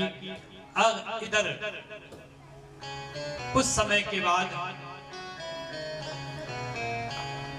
उत्तरा के गर्भ में जो बालक पल रहे थे उन्होंने जन्म ले लिया। अब जब जन्म हुआ बालक का तो युधिष्ठिर जी बड़े प्रसन्न हुए। युधिष्ठिर ने ब्राह्मणों को बुलाया, जात का संस्कार कराया, तो उस बालक का नाम रखा विष्णुरात। तस्य नामना विष्णुरात इति लोके बृहच्च। इस प्रकार से विष्णुरात नाम रखा और कहा कि भविष्य में महान भागवत होगा। इस प्रकार से ब्राह्मणों ने भविष्य कर दिया। भविष्य बाजते बाजते कहने लगे ये राजा रंतिदेव के समान परम उदारवान होगा, अर्जुन के समान ये धनुर्विद्या में पारंगत होगा, भगवान राम के समान मर्यादावान पुरुषोत्तम के समान होगा। अनेक गुण ही गुण है इस बालक के अंदर, कोई दुर्गुण नाम का चीज नहीं है। इतने गुणों से अभी सिक्त है। बस एक दुर्गुण है कि ये तक्षक नाग के डसने से मर गया। तक्षका दात्मनो मृत्युम द्विजपुत्रो प्रसज्जिता। जब सर्प के डसने से मरेगा ऐसा सुना तो युधिष्ठिर जी चिंतित हुए, क्योंकि सर्प से डसना, विद्युत बिजली गिर के मरना ये बहुत अपशकुन माना जाता है। बोले महाराज इसका कोई बचने का उपाय नहीं है। बोले चिंता न करो राजन, इतने बड़े संत का इसको समागम मिलेगा, इतने बड़े संत का साथ मिलेगा, ये मर करके भी अमर हो जाएगा। मुक्त संगम पदम हरे, जब ये शरीर को छोड़ेगा उसी समय इसकी मुक्ति हो जाएगी। इतने बड़े संतों के साथ इसको बड़े प्रसन्न हुए, ब्राह्मणों को विदा किया है। एक दिन विदुर जी महाराज आए रात्रि के समय। विदुर जी को आकर आते हुए देख करके बड़े प्रसन्न हुए। पांडवों ने स्वागत किया। विदुर जाकर के धृतराष्ट्र से मिले। बोले बच्चे ठीक ठाक सेवा तो कर रहे हैं, पांडव ठीक सेवा करते हैं। धृतराष्ट्र ने कहा, रहे विदुर क्या बताऊं, इतनी सेवा तो दुर्योधन आदि मेरे पुत्र भी नहीं करते थे जितनी सेवा पांडव करते हैं। अरे भीम तो सबसे पहले भोजन बनाता है तो मेरे से आकर के पूछता है कि ताऊ जी भोजन करिए पहले। इतना प्रेम करते हैं, इतना प्रेम करते हैं, कोई भी बात मेरे से छिपाते नहीं है, सारी बात मेरे से पूछ के करते हैं। बड़ा मैं खुश हूं। इतना सुनते ही विदुर ने डांट लगाई। भीमापवर्जितम पिंडम आदत्ते गृहपालवत्। भीम के द्वारा दिया हुआ पिंड को खा करके उन्हीं के आप गुणगान करने लगे हो।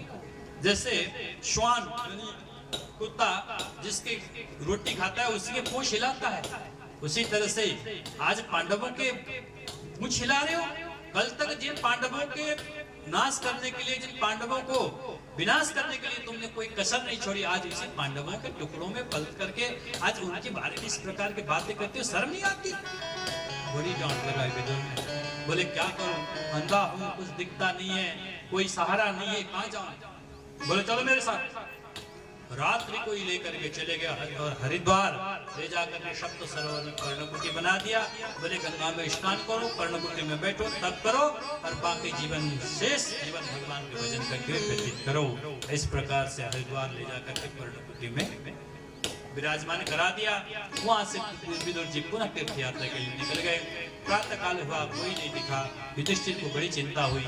तो इतने में नारद जी आए। नारद जी को प्रणाम किया, पूछा कि भगवान आप तो साक्षी हो, सब चीजों के दृष्टा हो, मेरे चाचा और ताऊ कहाँ चले गए जरा देख के बताइए।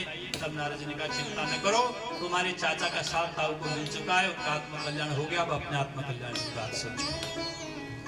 नारद जी आशीर्वाद देकर के अंतर ध्यान हुए हैं। अब यहाँ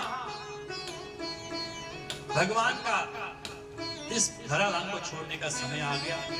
भगवान जब स्वधाम गमन किया है, समस्त पृथ्वी विकल हो उठी है। महाराज पृथ्वी डोलायमान हो गई, कंपयमान हो गई। ऐसा लगा कि दिन में ही अंधेरा छाने लगा और गौ माता के थन से दूध नहीं, रक्त खून बहने लगा। सिंगार और ये जो जानवर है दिन में ही चिड़चिड़ाहट करने लगे। पृथ्वी डोलायमान हो गई और ये सारी अपशकुन देख करके युधिष्ठिर जी के मन बड़ा घबराया। युधिष्ठिर जी ने अन्य भाइयों से कहा, भाई आज 7 महीने व्यतीत हो गए, तुम्हारा भाई अर्जुन भी लौट के नहीं आया और पृथ्वी में इतने बड़े भारी अपशकुन दिखाई दे रहे हैं। मुझे लगता है कोई बहुत बड़ी घटना होने वाली है, इसलिए कहाँ होगा वो, अर्जुन कब आएगा, इतना सोच करके चिंतित होकर के बैठे थे। इतने में अर्जुन आए, देखा अर्जुन निस्तेज हुए हैं, ऐसा लगता था अर्जुन ने किसी अतिथि को भोजन कराए बिना भोजन कर लिया या किसी का सम्मान किए बिना ही तो वो आगे बढ़े, या जो शरणागत की रक्षा करने में असमर्थ से दिख रहे थे, या माँ बहन के सम्मान करने में वो कुछ प्रतीत हो रहा था। अर्जुन का मुखमंडल, अर्जुन की तेज ऐसा निकल गया मानो निस्तेज अर्जुन को देख करके युधिष्ठिर ने पूछा, क्या बात है अर्जुन, तुमसे क्या भूल हो गई, तुम्हारे अंदर का जो तेज था वो कहाँ चला गया। अब अर्जुन बोले नहीं, बाद में बोले, लगता है तुम्हें प्यारे प्रभु भगवान तुम्हें छोड़ करके चले गए। इतने सुनते ही अर्जुन बिलख के रोने लगे। वंचितो हम महाराजा हरिणा बंधुरूपिणा एना में परितम तेजो देव विश्वापनम महत्। जिस प्रभु के तेज से मैं प्रकाशित था, जिस प्रभु की शक्ति से मैं आह्लादित था, आज वो प्रभु हमें छोड़ करके सुधाम गमन कर चुके हैं। इतना सुनते ही युधिष्ठिर ने कहा, अब हमको भी रहना उचित नहीं है, जब भगवान ही इस धराधाम को छोड़ चुके हैं, अब हमको भी चलना चाहिए। तुरंत परीक्षित को बुला करके महाराज राज्याभिषेक किया है। राज्याभिषेक करके पांडवों ने संपूर्ण अपना पदभार परीक्षित के ऊपर दिया और स्वयं विदा होकर के उत्तराखंड की ओर स्वर्गारोहण के लिए चल पड़े। धीरे धीरे जैसे मां कुंती ने सुना कि मां कुंती ने अपना शरीर का परित्याग कर दिया, जब भगवान ही नहीं, हमको भी नहीं रहना है, इस तरह देखते देखते उत्तराखंड की ओर चले गए और पहले धीरे धीरे एक एक करके शरीर छूटता चला गया। बाद में युधिष्ठिर जी सशरीर स्वर्ग को गए हैं। अभी इधर परीक्षित ने सोचा, मुझे अपने राज्य का भ्रमण करना चाहिए, अपने प्रजाओं की सुख दुख का पूछना चाहिए, ऐसा सोच करके राज्य का भ्रमण करने के लिए निकले हैं। भद्रास्व केतुमाल आदि किम पुरुष वर्ष हरिवर्ष इलावृत आदि भारत वर्ष के विभिन्न क्षेत्रों का निरीक्षण करते हुए परीक्षित आगे बढ़ रहे हैं। इतने में परीक्षित ने एक बड़ा अटपटा सा दृश्य देखा। एक काला कलूठा पुरुष गौ माता को और बछड़े को बड़े बेदर्द से मार रहा था, बड़े जोर जोर से मारने लगा, लेकिन गौ माता टस से मस नहीं हो रही थी। ये दृश्य देख करके परीक्षित से रहा नहीं गया। परीक्षित ने अपने म्यान से तलवार निकाल के कहा, हे दुष्ट, जिस गौ माता के संरक्षण के लिए, जिन गौ माता के रक्षा के लिए मेरे प्रभु वैकुंठ छोड़ करके धराधाम में आए, उन्हीं गौ माता को तो दुष्ट कष्ट दे रहा है। आज मेरे इस खड़ग से तू नहीं बचेगा, मैं तुझे मार के छोड़ूंगा। ऐसा करके मान से तलवार खींच के उस काला कलूटा पुरुष को मारने के लिए जैसे परीक्षित दौड़े, सुध जी कहते हैं सोनक, वह काला कलूटा पुरुष भागा भागा आया और आकर के परीक्षित के चरण में गिर गया। त्राई माम पाई माम, मुझे बचाइए, मैं आपके शरण में हूँ। परीक्षित ने कहा, कौन है तू, और इस प्रकार से मेरे गौ माता को इतने बेदर्दी से मार रहा है, अपना परिचय दे। तब बोला, महाराज मैं कली हूँ, मैं कली हूँ, और ये गौ माता पृथ्वी है और ये बछड़ा स्वयं धर्म है, और मैं बस धर्म और पृथ्वी को ही सताता हूँ, यही मेरा स्वभाव है। मैंने अधर्म से मित्रता कर लिया है, जिसके कारण से मैं इनको सताता हूँ, यही मेरा धर्म है। इतना सुनते ही परीक्षित ने कहा, तू तुरंत मेरे राज्य से निकल जा, तुझे मेरे राज्य में रहने का कोई अधिकार नहीं है। तो कली बोला, महाराज जहां भी जाता हूं आप ही को पाता हूं, कहां जाऊं? हिमालय से लेकर के समुद्र पर्यंत आप ही का राज्य है, आप ही चक्रवर्ती सम्राट है, जहां जाता हूं आप ही का नाम पाता हूं, मैं जाऊं तो कहां जाऊं? मेरा तो कोई जाने का ठिकाना ही नहीं है। तब परीक्षित ने कहा, तेरे लिए 4 स्थान देता हूं, उन्हीं स्थानों में रहना। ठीक है महाराज, मुझे स्थान निर्धारित कर दीजिए, मैं उसी में रहूंगा। तो परीक्षित ने कली के लिए स्थान निर्धारण कर दिया। अभ्यार्थिता तदा तस्मै स्थानानि कलयेदलो दुतं पानं स्त्रिया सुना यत्र धर्म चतुर्विधा, यत्र धर्म चतुर्विधा। 4 जगह दिया। बोले कहा, जहाँ जुआ खेला जाता है वहां तेरा वास होगा, जहाँ मदिरा पान किया जाता है वहां तेरा वास होगा, जहाँ हिंसा किया जाता है वहां तेरा वास होगा, और जहाँ अगम्या से गमन किया जाता है वहां तेरा वास होगा। 4 जगह में तेरी वास होगी। तो कलयुग बोला, महाराज आपने तो सारे ऐसे स्थान दिए मुझे, लेकिन मेरे अंदर बहुत सुंदर गुण भी है, बोले क्या गुण है? बोला महाराज अन्य युग में जब तब साधना से जो गति जीव को प्राप्त होती है वो गति में भगवान नाम संकीर्तन से ही प्राप्त करा देता हूँ, ये मेरे भी गुण है। कलयुग केवल नाम आधारा सुमिर सुमिर नर पुत्र ही पारा। केवल भगवान नाम संकीर्तन से मैं जीव को गति प्रदान करता हूँ। इसलिए महाराज इतना सुंदर गुण है तो एक सुंदर रहने के लिए कोई बढ़िया अच्छा वाला एयर कंडीशन वाला कमरा भी तो दो। तो परीक्षित प्रसन्न हो गए। परीक्षित ने बोला तुझे क्या चाहिए? एक अच्छा स्थान तू स्वयं ले ले। परीक्षित के सिर में मुकुट पड़ा हुआ था, सोना चमचमाती सोना देखकर के बोला महाराज मुझे एक स्थान सोने में भी मिल जाए। परीक्षित ने कहा जा तथास्तु, तुझे सोने में भी एक स्थान मिला। अब तो क्या था, कली ने तुरंत सोने में प्रवेश कर लिया।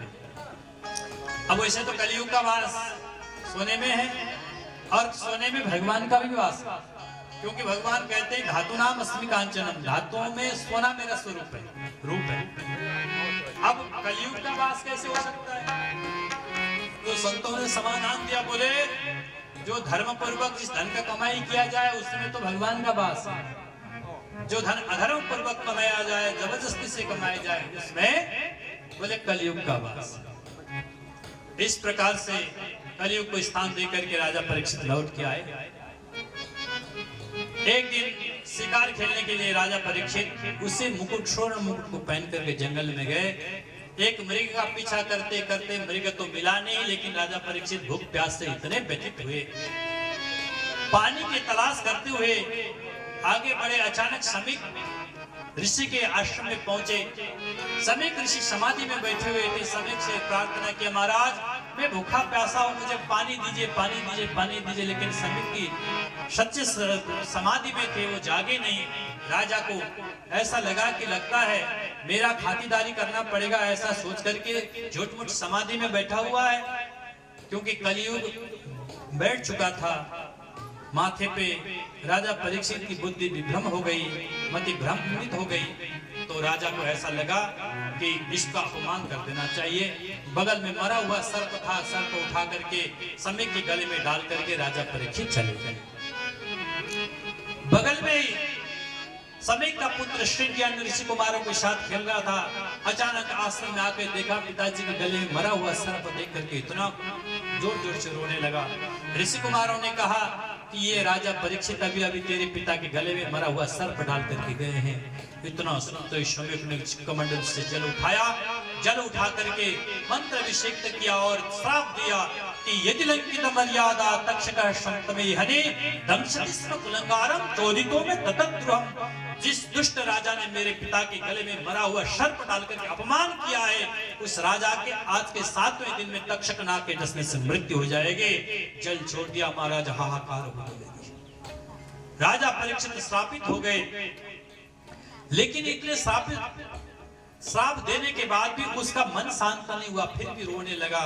रोते रोते इतना ज्यादा रोया, अचानक समीक का समाधि टूटी। समीक ऋषि ने देखा कि पुत्र रो रहा है, पूछा तो बोल नहीं पाया। अन्य ऋषि कुमारों से पूछा तो उन्होंने कहा, महाराज राजा परीक्षित आपके गले में मरा हुआ सर्प डाल करके चले गए। ये देख करके बहुत बिलख बिलख के रोया। इतना ही नहीं, इसने राजा परीक्षित को 7वें दिन में मरने का श्राप भी दे दिया। इतना सुनते ही समीक ने कहा, पुत्र तूने बहुत बड़ी भूल की है, ऐसा राजा पुनः भारतवर्ष को नहीं मिल सकता। इतने बड़े धर्मात्मा राजा का तूने श्राप दिया है। पुत्र ये तूने सपुत्रो यदृक्षया गामतमानुपेक्षा अलक्ष्य लिंग निजलाप तुष्टो भृतस्य बालारबधूत वेश। इतने में ही भगवान वेद व्यास के पुत्र साक्षात भगवान सुखदेव जी उस सभा के मध्य में उपस्थित हो गए। बोले अलक्ष्य लिंग निजलाप तुष्टो, अपने आत्मा में ही रमण किए हुए भगवान का दर्शन करने का संसार से कोई लेना देना नहीं है। दिगंबरम भक्त विकीर्ण केशम, दिशाएं ही जिनके वस्त्र हैं और महाराज घुंघराले बाल हैं, टमाटर जैसे लाल लाल गाल है, बड़े सुंदर रूप। 16 वर्ष के जब सुखदेव जी ने सभा में प्रवेश किया तो सारे संतों ने उठ करके सुखदेव जी का सम्मान आदर किया है। जब देखा कि सुखदेव जी का आदर सम्मान इतने बड़े बड़े महात्मा महर्षि कर रहे हैं तो परीक्षित को लगा कि कोई विशिष्ट महापुरुष है। स्वयं उठ करके परीक्षित ने खड़े हुए। परीक्षित ने कहा कि गुरुदेव ये कौन है? तब सारे ऋषियों ने कहा कि तुमने जो प्रश्न किया वो प्रश्न के उत्तर यही दे सकते हैं, इनके अलावा तुम्हारे प्रश्न के उत्तर देने वाला कोई नहीं है। इसलिए इनको सबसे ऊंचे आसन में बैठाओ, सबसे श्रेष्ठ आसन में बैठाओ, इनकी पूजन करो और इन्हीं से ही प्रश्न करो। इस प्रकार से जब परीक्षित ने कहा, ऋषियों ने कहा, परीक्षित ने तुरंत श्रेष्ठ आसन में विराजमान कराया। विराजमान करके अर्घ्य पद्म से पूजन किया और प्रणाम करने के बाद सुखदेव से कहा कि गुरुदेव म्रियमाणस्य से किम कर्तव्यम, जिसकी मृत्यु नजदीक है उसको क्या करना चाहिए? परीक्षित सुखदेव जी ने कहा, राजन मुझे बैठने तो देते, अभी तो मैं ढंग से बैठा भी नहीं हूं, तुमने पहले प्रश्न कर दिया। तो परीक्षित ने कहा कि गुरुदेव आप जैसे परमहंस किसी के घर में जाते हैं तो 15 मिनट रुकते हैं, क्योंकि सगुणोहन मात्रम ही गृहेषु गृह में दिना, किसी गृहस्थ के यहाँ 15 से 20 मिनट नहीं रुकते हैं। इसलिए 15 मिनट के बाद आप चलने का तो मेरा आत्मकल्याण का क्या होगा? मैं किससे प्रश्न करूंगा? इसलिए गुरुदेव मैंने प्रश्नों में पहले आपको बांध दिया ताकि आप यहाँ से उठ के न जा सके। इस प्रकार से जब राजा परीक्षित ने प्रश्न किया है, इन्हीं पावन प्रश्नों के साथ साथ श्रीमद् भागवत के प्रथम स्कंद को विराम, आइए द्वितीय स्कंद की ओर प्रवेश करते हैं। अब यहाँ से सुखदेव जी ने बोलना प्रारंभ किया है। अब तक वक्ता कैसा है? हितम नृप आत्मविद संपदा साम श्रोतव्यादिसुया पर निंद्रयार्यते नक्तम व्यवयाने चवावयम दिवाचार्थ है राजन कुटुंबा भरणेन वा। राजन तुमने बड़ा ही श्रेष्ठ प्रश्न पूछा है, इससे केवल तुम्हारा ही नहीं संपूर्ण संसार का कल्याण होगा, क्योंकि सब प्राणी मरने ही वाले हैं, कोई जीवित रहने वाला नहीं है। म्रियमाण संपूर्ण शरीर सबका म्रियमाण है और मरना सबने है, 7 दिन के अंदर ही मरना है। इसलिए राजा ने ये प्रश्न बड़ा श्रेष्ठ किया है। बोले गुरुदेव ये प्रश्न आपको पहले किसी ने पूछा था?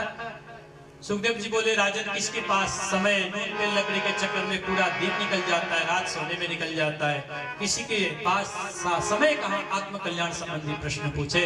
इसलिए पहली बार तुमने प्रश्न पूछा है। इसलिए राजन चिंता न करो, जिसके मृत्यु नजदीक है उसको 3 चीज करना चाहिए। तस्मात् भारत सर्वात्मन भगवान ईश्वरो हरि श्रोतव्य कीर्तितव्य स्मर्तव्य चिच्छता भय। जिसकी मृत्यु नजदीक है उसको जीवन में 3 चीज करना चाहिए। सबसे पहले भगवान के नामों का, यश लीला धाम का श्रवण करना चाहिए, श्रोतव्य। फिर जो श्रवण किया है उसका कीर्तन करना चाहिए, कीर्तितव्य। फिर तीसरा बोले स्मरण करना चाहिए, स्मरतव्य। जो हमने सुना है उसका स्मरण करें, फिर ध्यान करें। ये 3 चीज करने पर मृत्यु उसका कोई बाल भी बांका नहीं कर सकती। मृत्यु बल्कि उससे भयभीत होने लगती है। जो मृत्यु कल तक डरा रही थी वो मृत्यु अब डरने लग जाती है। इसलिए राजन जिसको 3 चीज जिसने 3 चीज कर लिया वो कभी दुखी नहीं हो सकता। मृत्यु के भय से भयभीत होने की आवश्यकता नहीं है। श्रोतव्य कीर्तितव्य स्मर्तव्य चिच्छता भय। एक से दूसरा कठिन, दूसरा से तीसरा कठिन है। जैसे स्मरण, श्रवण तो कोई भी कर सकता है, लेकिन स्मरण थोड़ा कठिन है, सब लोग नहीं कर सकते स्मरण। और उसके बाद फिर जो तीसरा स्मरण है वो और कठिन है, वो हर कोई कर ही नहीं सकता, क्योंकि जैसे ध्यान के लिए बैठ जाएगा चारों ओर वो सारे दृश्य दिखने लग जाएगा। जो जीवन भर किया है वही दृश्य सामने आता है, भगवान का ध्यान तो आता ही नहीं है। इसलिए वो एक से दूसरा, दूसरे से तीसरा कठिन। बोले जैसे सबसे पहले रिक्शा चलाना कठिन है, रिक्शा के बाद फिर साइकिल चलाना कठिन है, साइकिल के बाद फिर 1 पहिया वाली साइकिल चलाना बड़ा कठिन है। ऐसे ही श्रवण से कीर्तन, कीर्तन से निधि ध्यासन करना कठिन है। इसलिए राजन जो ये 3 चीज कर लेता है उसको मृत्यु के भय से भयभीत होने की आवश्यकता नहीं है। भगवान की कथा तो अमृत है। भगवान के नाम रूप लीला धाम यश का श्रवण करोगे तो अमर हो जाओगे।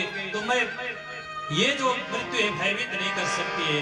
तो आइए अमर हो जा अमृत का प्याला मिला, राधा का नाम हमें, राधा का नाम हमें निराला मिला है। अमर हो जा अमृत का प्याला मिला, अमर हो जा अमृत का प्याला मिला।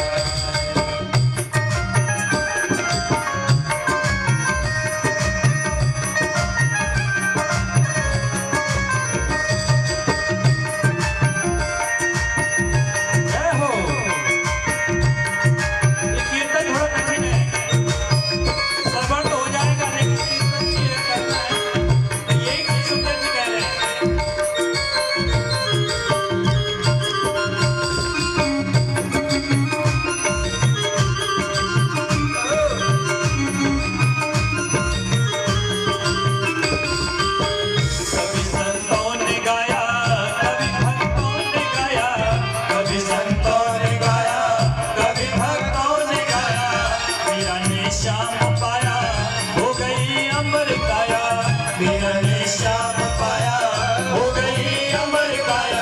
इसी नाम से सबको, इसी नाम से सबको किनारा मिला। अमर हो जा अमृत का प्याला, अमर हो जा अमृत का प्याला मिला है। राधा का नाम हमें, श्यामा का नाम हमें निराला मिला है। अमर हो जा अमृत का प्याला मिला है, अमर हो जा अमृत का प्याला मिला है।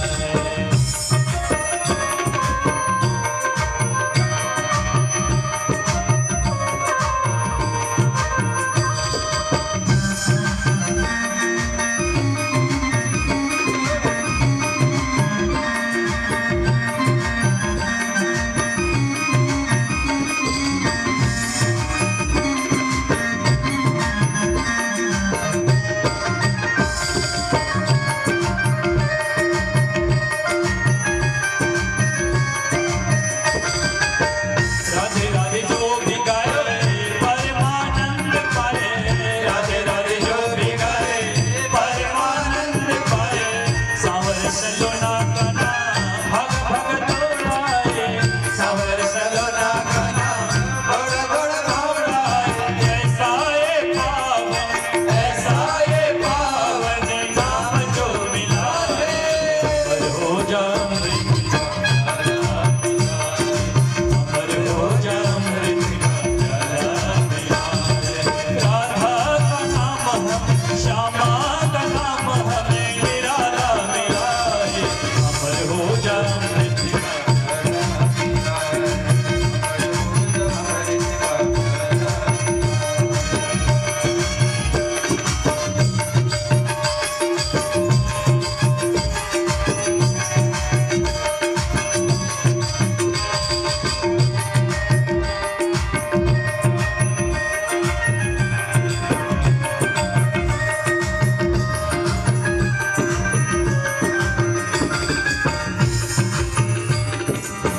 आते भी बोलो राधे, जाके भी बोलो राधे, आते भी बोलो राधे, जाके भी बोलो राधे।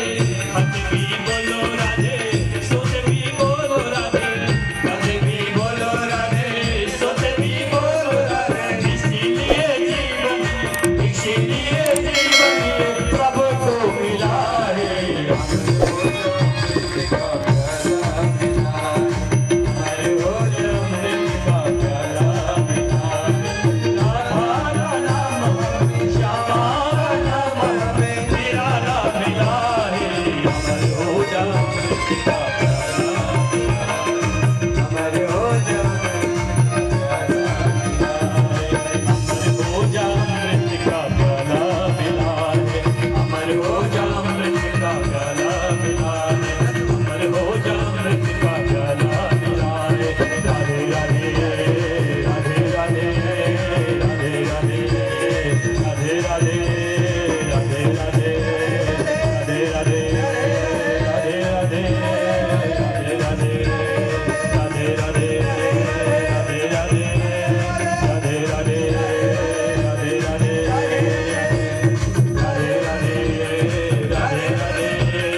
राधे राधे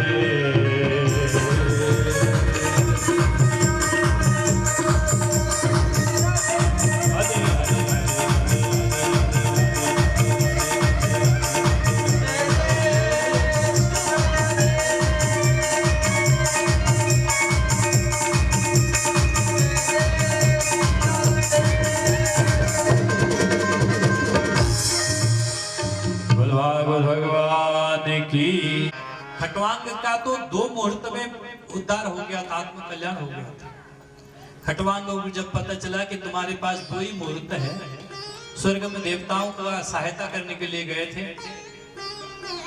तो देवताओं को जीत दिलाई। तो देवता प्रश्न हो गए, बोलो महाराज क्या चाहिए? वरदान मांगे। बोले वरदान क्या दोगे? तुम्हें जिताने के लिए, तुम्हें सहायता करने के लिए मुझे धरती से आना पड़ रहा है, मुझे तो इतना बतला दो कि मेरी आयु और कितनी शेष रहेगी। तो उन्होंने दिव्य दृष्टि से देखा, बोले महाराज 2 मुहूर्त है। इतना सुनते ही खटवांगा 1 मुहूर्त में धरती पर आए और एक मुहूर्त में मां सरयू के तट में बैठ करके भगवान नाम संकीर्तन करते करते उन्होंने आत्म कल्याण कर लिया परीक्षित। अब तुम्हारे पास तो 7 दिन है, चिंता न करो राजन, 7 दिन बाकी अभी, घड़ी भर में ही परलोक प्राप्त होता है। खटवांग से राजा का मोक्ष 2 घड़ी में हुआ, तेरा तो शरीर अभी 7 दिन तक रहता है। देखता हूं आज से 7 दिवस तुम्हारे लिए मोक्ष मार्ग राम द्वार कैसे नहीं खुलता है। राजन चिंता न करो, 7 दिन है अभी, आनंद से तुम्हें मोक्ष करा करके ही मैं यहाँ से जाऊंगा। और तुम्हें कोई प्रश्न पूछना हो पूछ लो। बोले गुरुदेव अभी आपने ध्यान के बारे में बतलाया, मुझे ध्यान के बारे में जानना है। वो ध्यान कैसे किया जाता है? बोले जित स्वान जित श्वास जित संग जितेंद्रिय स्थूले भगवते रूपो मन सांधर्य तेंद्रिय। राजन सबसे पहले आसन को जीतो, क्योंकि जब तक आसन को नहीं जीतोगे ध्यान नहीं होगा।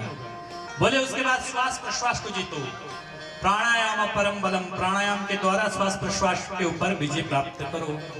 फिर तीसरा बोला संग को जीतो, अगर संग नहीं ठीक होगा तो आंख बंद करते हुए दिन भर जो किया वही सामने आएगा, इसलिए अच्छा संग करो, संग को जीतो। फिर उसके बाद इंद्रियों को जीतो, नहीं तो इंद्रिय जो है आपको अपने विषयों की ओर खींचती चली जाएगी, ध्यान नहीं हो पाएगा। फिर जब ये चीजों से आप सब जीत लोगे, फिर स्थूले भगवते रूपो मन सांधार्यते दिए। बोले फिर स्थूल संपूर्ण ब्रह्मांड ही भगवान का शरीर है, ऐसा सोच करके उनका ध्यान। बोले ये 14 भुवनात्मक संपूर्ण ब्रह्मांड भगवान का शरीर समझो। इस पृथ्वी से ऊपर 7 लोक है, भूर्भुवस्व मह जन तप सत्य, और पृथ्वी से नीचे अतल वितल सुतल रसातल तलातल मातल पातल। 7 लोक ऊपर 7 लोक नीचे, ये 14 भुवनात्मक संपूर्ण ब्रह्मांड ही भगवान का शरीर है। और ये जो जितने ये जो पेड़ पौधे दिख रहे हैं ये भगवान के रोम क्षेत्र हैं, रोम है। और जितने पहाड़ दिख रहे हैं वो भगवान के हड्डी है। और जो नदियां बह रही है वो भगवान के नसें हैं।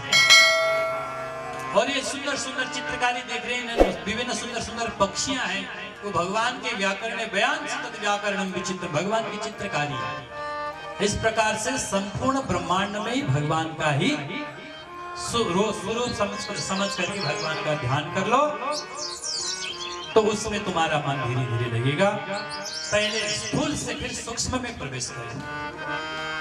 पहले स्थूल रूप संपूर्ण ब्रह्मांड को भगवान का शरीर समझो, और उसके बाद धीरे धीरे धीरे उसको सूक्ष्म करते करते करते करते फिर सूक्ष्म में प्रवेश करो। सत्य मुक्ति और क्रम मुक्ति, 2 मुक्ति के बारे में बतलाया। एक तो सीधा मुक्ति है, एक क्रम मुक्ति है।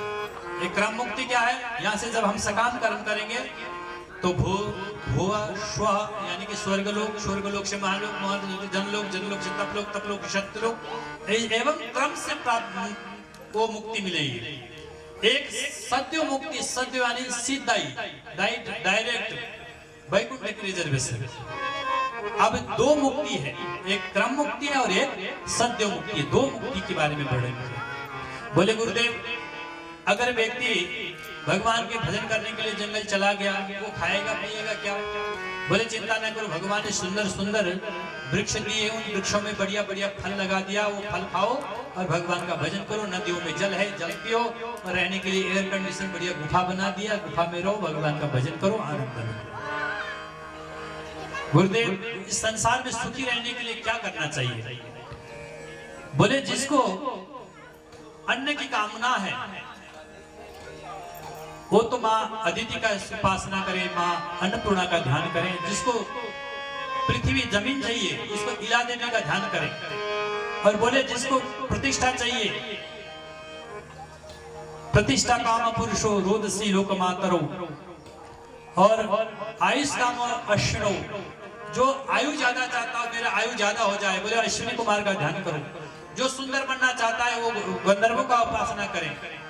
और जो विद्या प्राप्त करना चाहता है वो भगवान शंकर का ध्यान करे। जो पति पत्नी में अच्छा संबंध रखना चाहता है वो उमा और भगवान शंकर का ध्यान करे। विद्या कामस्तु गिरीशम दाम्पत्यार्थम उमा सतीम। इस प्रकार से कामनाओं के अनुसार देवताओं की उपासना की विधि बतलाई। बोले अकाम सर्व कामो वा मोक्ष कामो उदारदी, जो मोक्ष की प्राप्ति करना चाहता है वो निष्काम होकर के भगवान की भजन करे।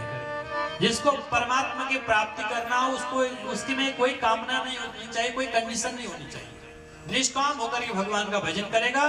बोले वो सीधा भगवान के लोक यानी ब्रह्म लोक की प्राप्ति करेगा। तीव्रेण भक्ति योगी, तीव्र भक्ति योग के द्वारा वो परम पुरुष परमात्मा की प्राप्ति करेगा जो निष्काम होगा। इस प्रकार से कामनाओं के अनुसार देवताओं के बतलाई। बोले भगवान सृष्टि कैसे करते हैं, तब यहाँ पर सुखदेव जी ने कहा कि परीक्षित मैंने अभी ध्यान ही नहीं किया, मैं पहले भगवान का ध्यान करूं। भगवान की बड़ी सुंदर ध्यान किया। ध्यान करने के बाद सृष्टि के बारे में बतलाया। बोले यही प्रश्न एक बार नारद जी ने पितामह ब्रह्मा से पूछा था कि एक बार ब्रह्मा जी के दर्शन करने गए तो ब्रह्मा जी ध्यान में बैठे हुए थे। उन्होंने कहा ब्रह्मा जी मेरे पिताजी तो इस सृष्टि के रचयिता है और सृष्टि करने वाले पितामह ब्रह्मा ही ध्यान कर रहे हैं, इनसे भी बड़ा कोई है क्या? तब ब्रह्मा जी से पूछा तो ब्रह्मा जी ने बतलाया बेटा मेरे से भी बड़ा। इस बोले प्रकृति के वैषम्य अवस्था में सृष्टि होती है और साम्य अवस्था में प्रलय होती है।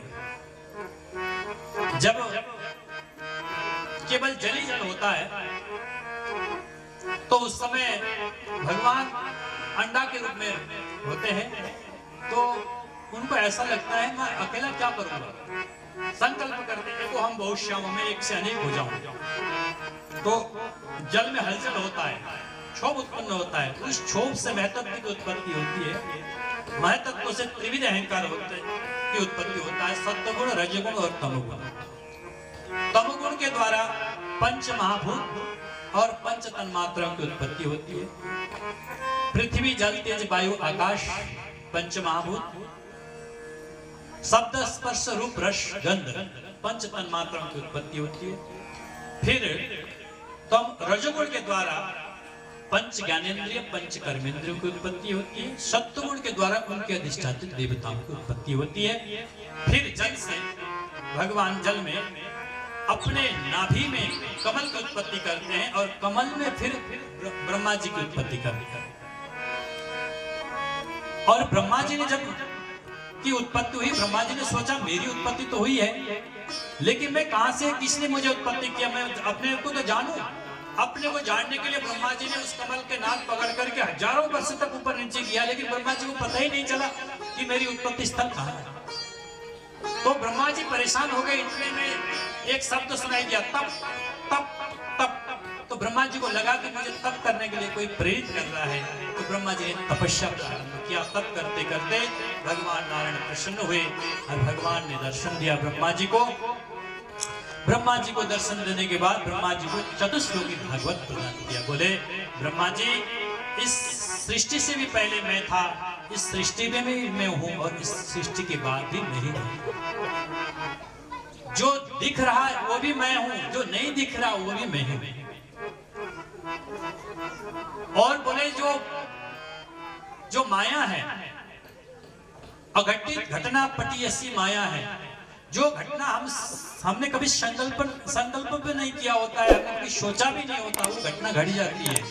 और जो हम सोचते हैं वो होता नहीं है, इसी का नाम माया। जो सत है वो दिखाई देता नहीं है, जो असत है वो दिखाई देता है, ये भी मेरी माया है। संपूर्ण दृश्यमान जगत मेरा स्वरूप है और ये मुझसे ही उत्पत्ति होते हैं और मुझ में ही हो जाते हैं। इस बात को ध्यान में रख करके आप संसार की सृष्टि करें, सृष्टि का विस्तार करें, मेरा आशीर्वाद है। इस प्रकार से ब्रह्मा जी को चतुश्लोकी भागवत प्रदान करके भगवान अंतर ध्यान हुए। और इसके अंतिम 10वें अध्याय में सर्ग, विसर्ग, स्थान, पोषण, प्रति, मनवंतर, ईशान कथा, निरोध, मुक्ति और आश्रय का अमृत मंथन के समय में देवता और दानवों ने अमृत का मंथन किया था। जब अमृत मंथन हुआ, अमृत मंथन होने के बाद जो असुर थे वो अमृत का कलश लेके भाग गए। तो वो अमृत का कलश जहां जहां रखा, नासिक, उज्जैन, इलाहाबाद, प्रयाग और हरिद्वार, इन 4 जगह में अमृत छलक गया, अमृत वहां गिरा अमृत किसी ने पिया नहीं, जिसके कारण से 4 जगह में हर 12 वर्ष में कुंभ लगता है। वही अमृत की कलश लेकर के पुनः असुर पहुंचे कहां, जहां अमृत मंथन हो रहा था समुद्र के किनारे। भगवान ने मोहिनी रूप धारण करके असुरों को व्यामोहित कर दिया। भगवान का रूप माधुर्य देखने लगे असुरों ने देखा इतनी सुंदर कन्या कौन है, उन्हीं के चक्कर में पड़ गए, अमृत भूल गए। तो भगवान ने कहा ये पीले पीले चमकीले कौन बोले, ये भी देवता, इन्होंने भी हमारे अमृत मंथन में सहायता प्रदान की थी। तो बोले एक काम करो, जिन्होंने अमृत मंथन में सहायता किया उनको भी दो। इससे ये समुद्र से निकला घड़ा है, तो इसके ऊपर ऊपर पानी है, नीचे नीचे गाढ़ा अमृत है। ऊपर ऊपर के पानी में देवताओं को पिला दोगे, गाढ़ा गाढ़ा अमृत तुमको पिलाऊंगे, कैसा ठीक लगेगा? बोले हाँ ठीक है देवी, तुमको जो अच्छा लगे करो। एक तरफ देवता बैठा है, एक तरफ दानव बैठा दिया। अब देवताओं के पंगत में मोहिनी अमृत परोसने लगी। अमृत परोसते परोसते परोसते परोसते ये सौरभानु नाम का एक दानव था, उसने देखा कि भाई ये देवताओं को अमृत परोस रही है, ये कौन है जरा देखो तो सही। उसने ध्यान लगा के देखा तो विष्णु समझ में आया, तो ये तो विष्णु है। और देवता अमृत पी गए। ये दानव को तो अमृत मिलने वाला नहीं है, चुपचाप जाकर सौरभानु देवताओं के पंगत में बैठ गया, सूर्य और चंद्र के बीच में बैठा। अब भगवान के ध्यान तो मुखमंडल तो दानवों की ओर था। भगवान ने अमृत डालते डालते उसके हाथ में भी डाल दिया, उसने गप्पे अमृत लेकर के पी लिया। तो तुरंत सूर्य और चंद्र ने शिकायत कर दिया, प्रभु ये तो दुष्टों को अमृत पिला दिया आपने, राक्षस है ये सौरभानु है। सुनते भगवान ने चक्र सुदर्शन को आदेश दिया। चक्र सुदर्शन ने जाकर के सौरभानु के वो सर धड़ से अलग कर दिया। तो महाराज 2 बन गया, क्योंकि अमृत पी चुका था, राहु और केतु है। अब देवताओं ने मना किया, महाराज अब बंद कीजिए, नहीं तो ये जितने काटेंगे उतने बढ़ेगा। तब उसी समय राहु और केतु ने कहा कि सूर्य चंद्र तुमने हमारी शिकायत लगाया है, समय आने पर हम भी तुमको छोड़ेंगे नहीं, और समय पर हम भी तुमको ग्रसेंगे। यही राहु और केतु समय आने पर सूर्य और ग्रहण और चंद्र ग्रहण बन करके सूर्य और चंद्र को ग्रसते हैं। ये और कोई नहीं है, राहु और केतु है। तो आज उनका दिन है, तो वो ग्रसने वाले हैं। उससे पहले ही हम अपने कथा का विश्राम करके भगवान की आरती कर लें, और ग्रहण काल में जिसको जो पूजा करना है अपने घरों में जाएं, और जाकर के क्योंकि कुशा वगैरह रखनी है वहाँ, फिर जो है सुतक का समय है, तो सबका अपना अपना कार्य है, तो सबके लिए फ्री हो जाएंगे। आइए। हरे हरे कृष्ण कृष्ण कृष्ण हरे हरे, हरे राम राम राम हरे हरे, हरे कृष्ण कृष्ण कृष्ण हरे हरे राम।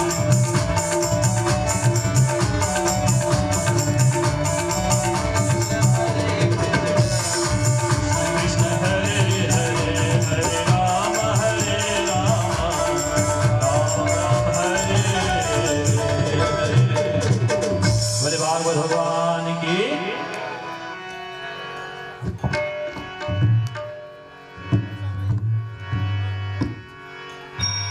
बोले, शंकर भगवान की।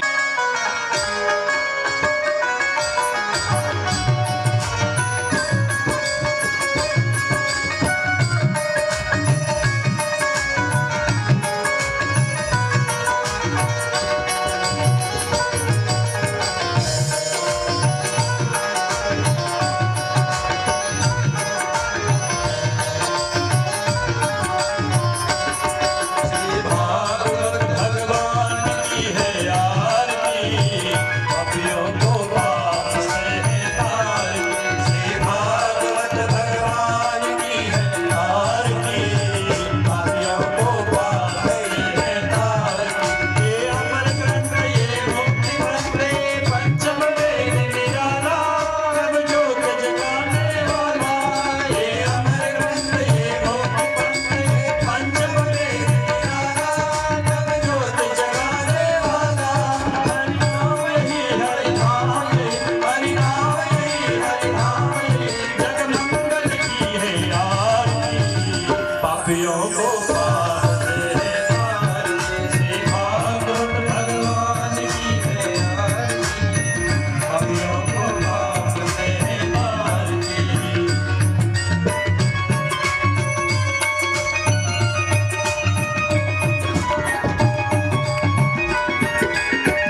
वासुदेवाय धीमहि तन्नो विष्णु प्रचोदयात् विष्णुपत्नी च धीमहि तन्नो लक्ष्मी प्रचोदयात् बकुलचम्बकपाटलाब्जै पुण्यगजाधिकरवीरदशालपुष्पे बिल्वप्रभालतुलसीदलमञ्जरी त्वां पूजयामि जगदीश्वर मे प्रसीद सुगन्धपुष्पाणि यथा कालो भवानि च पुष्पाञ्जलिर्मया दत्त्वा गृहाणं परमेश्वर। बोले भागवत भगवान की, श्री सुखदेव भगवान की, श्री वेदव्यास भगवान की, श्री परीक्षित जी महाराज की, सर्व संतों की, समस्त पितरों की, स्वर्गीय श्री सीता देवी माता की।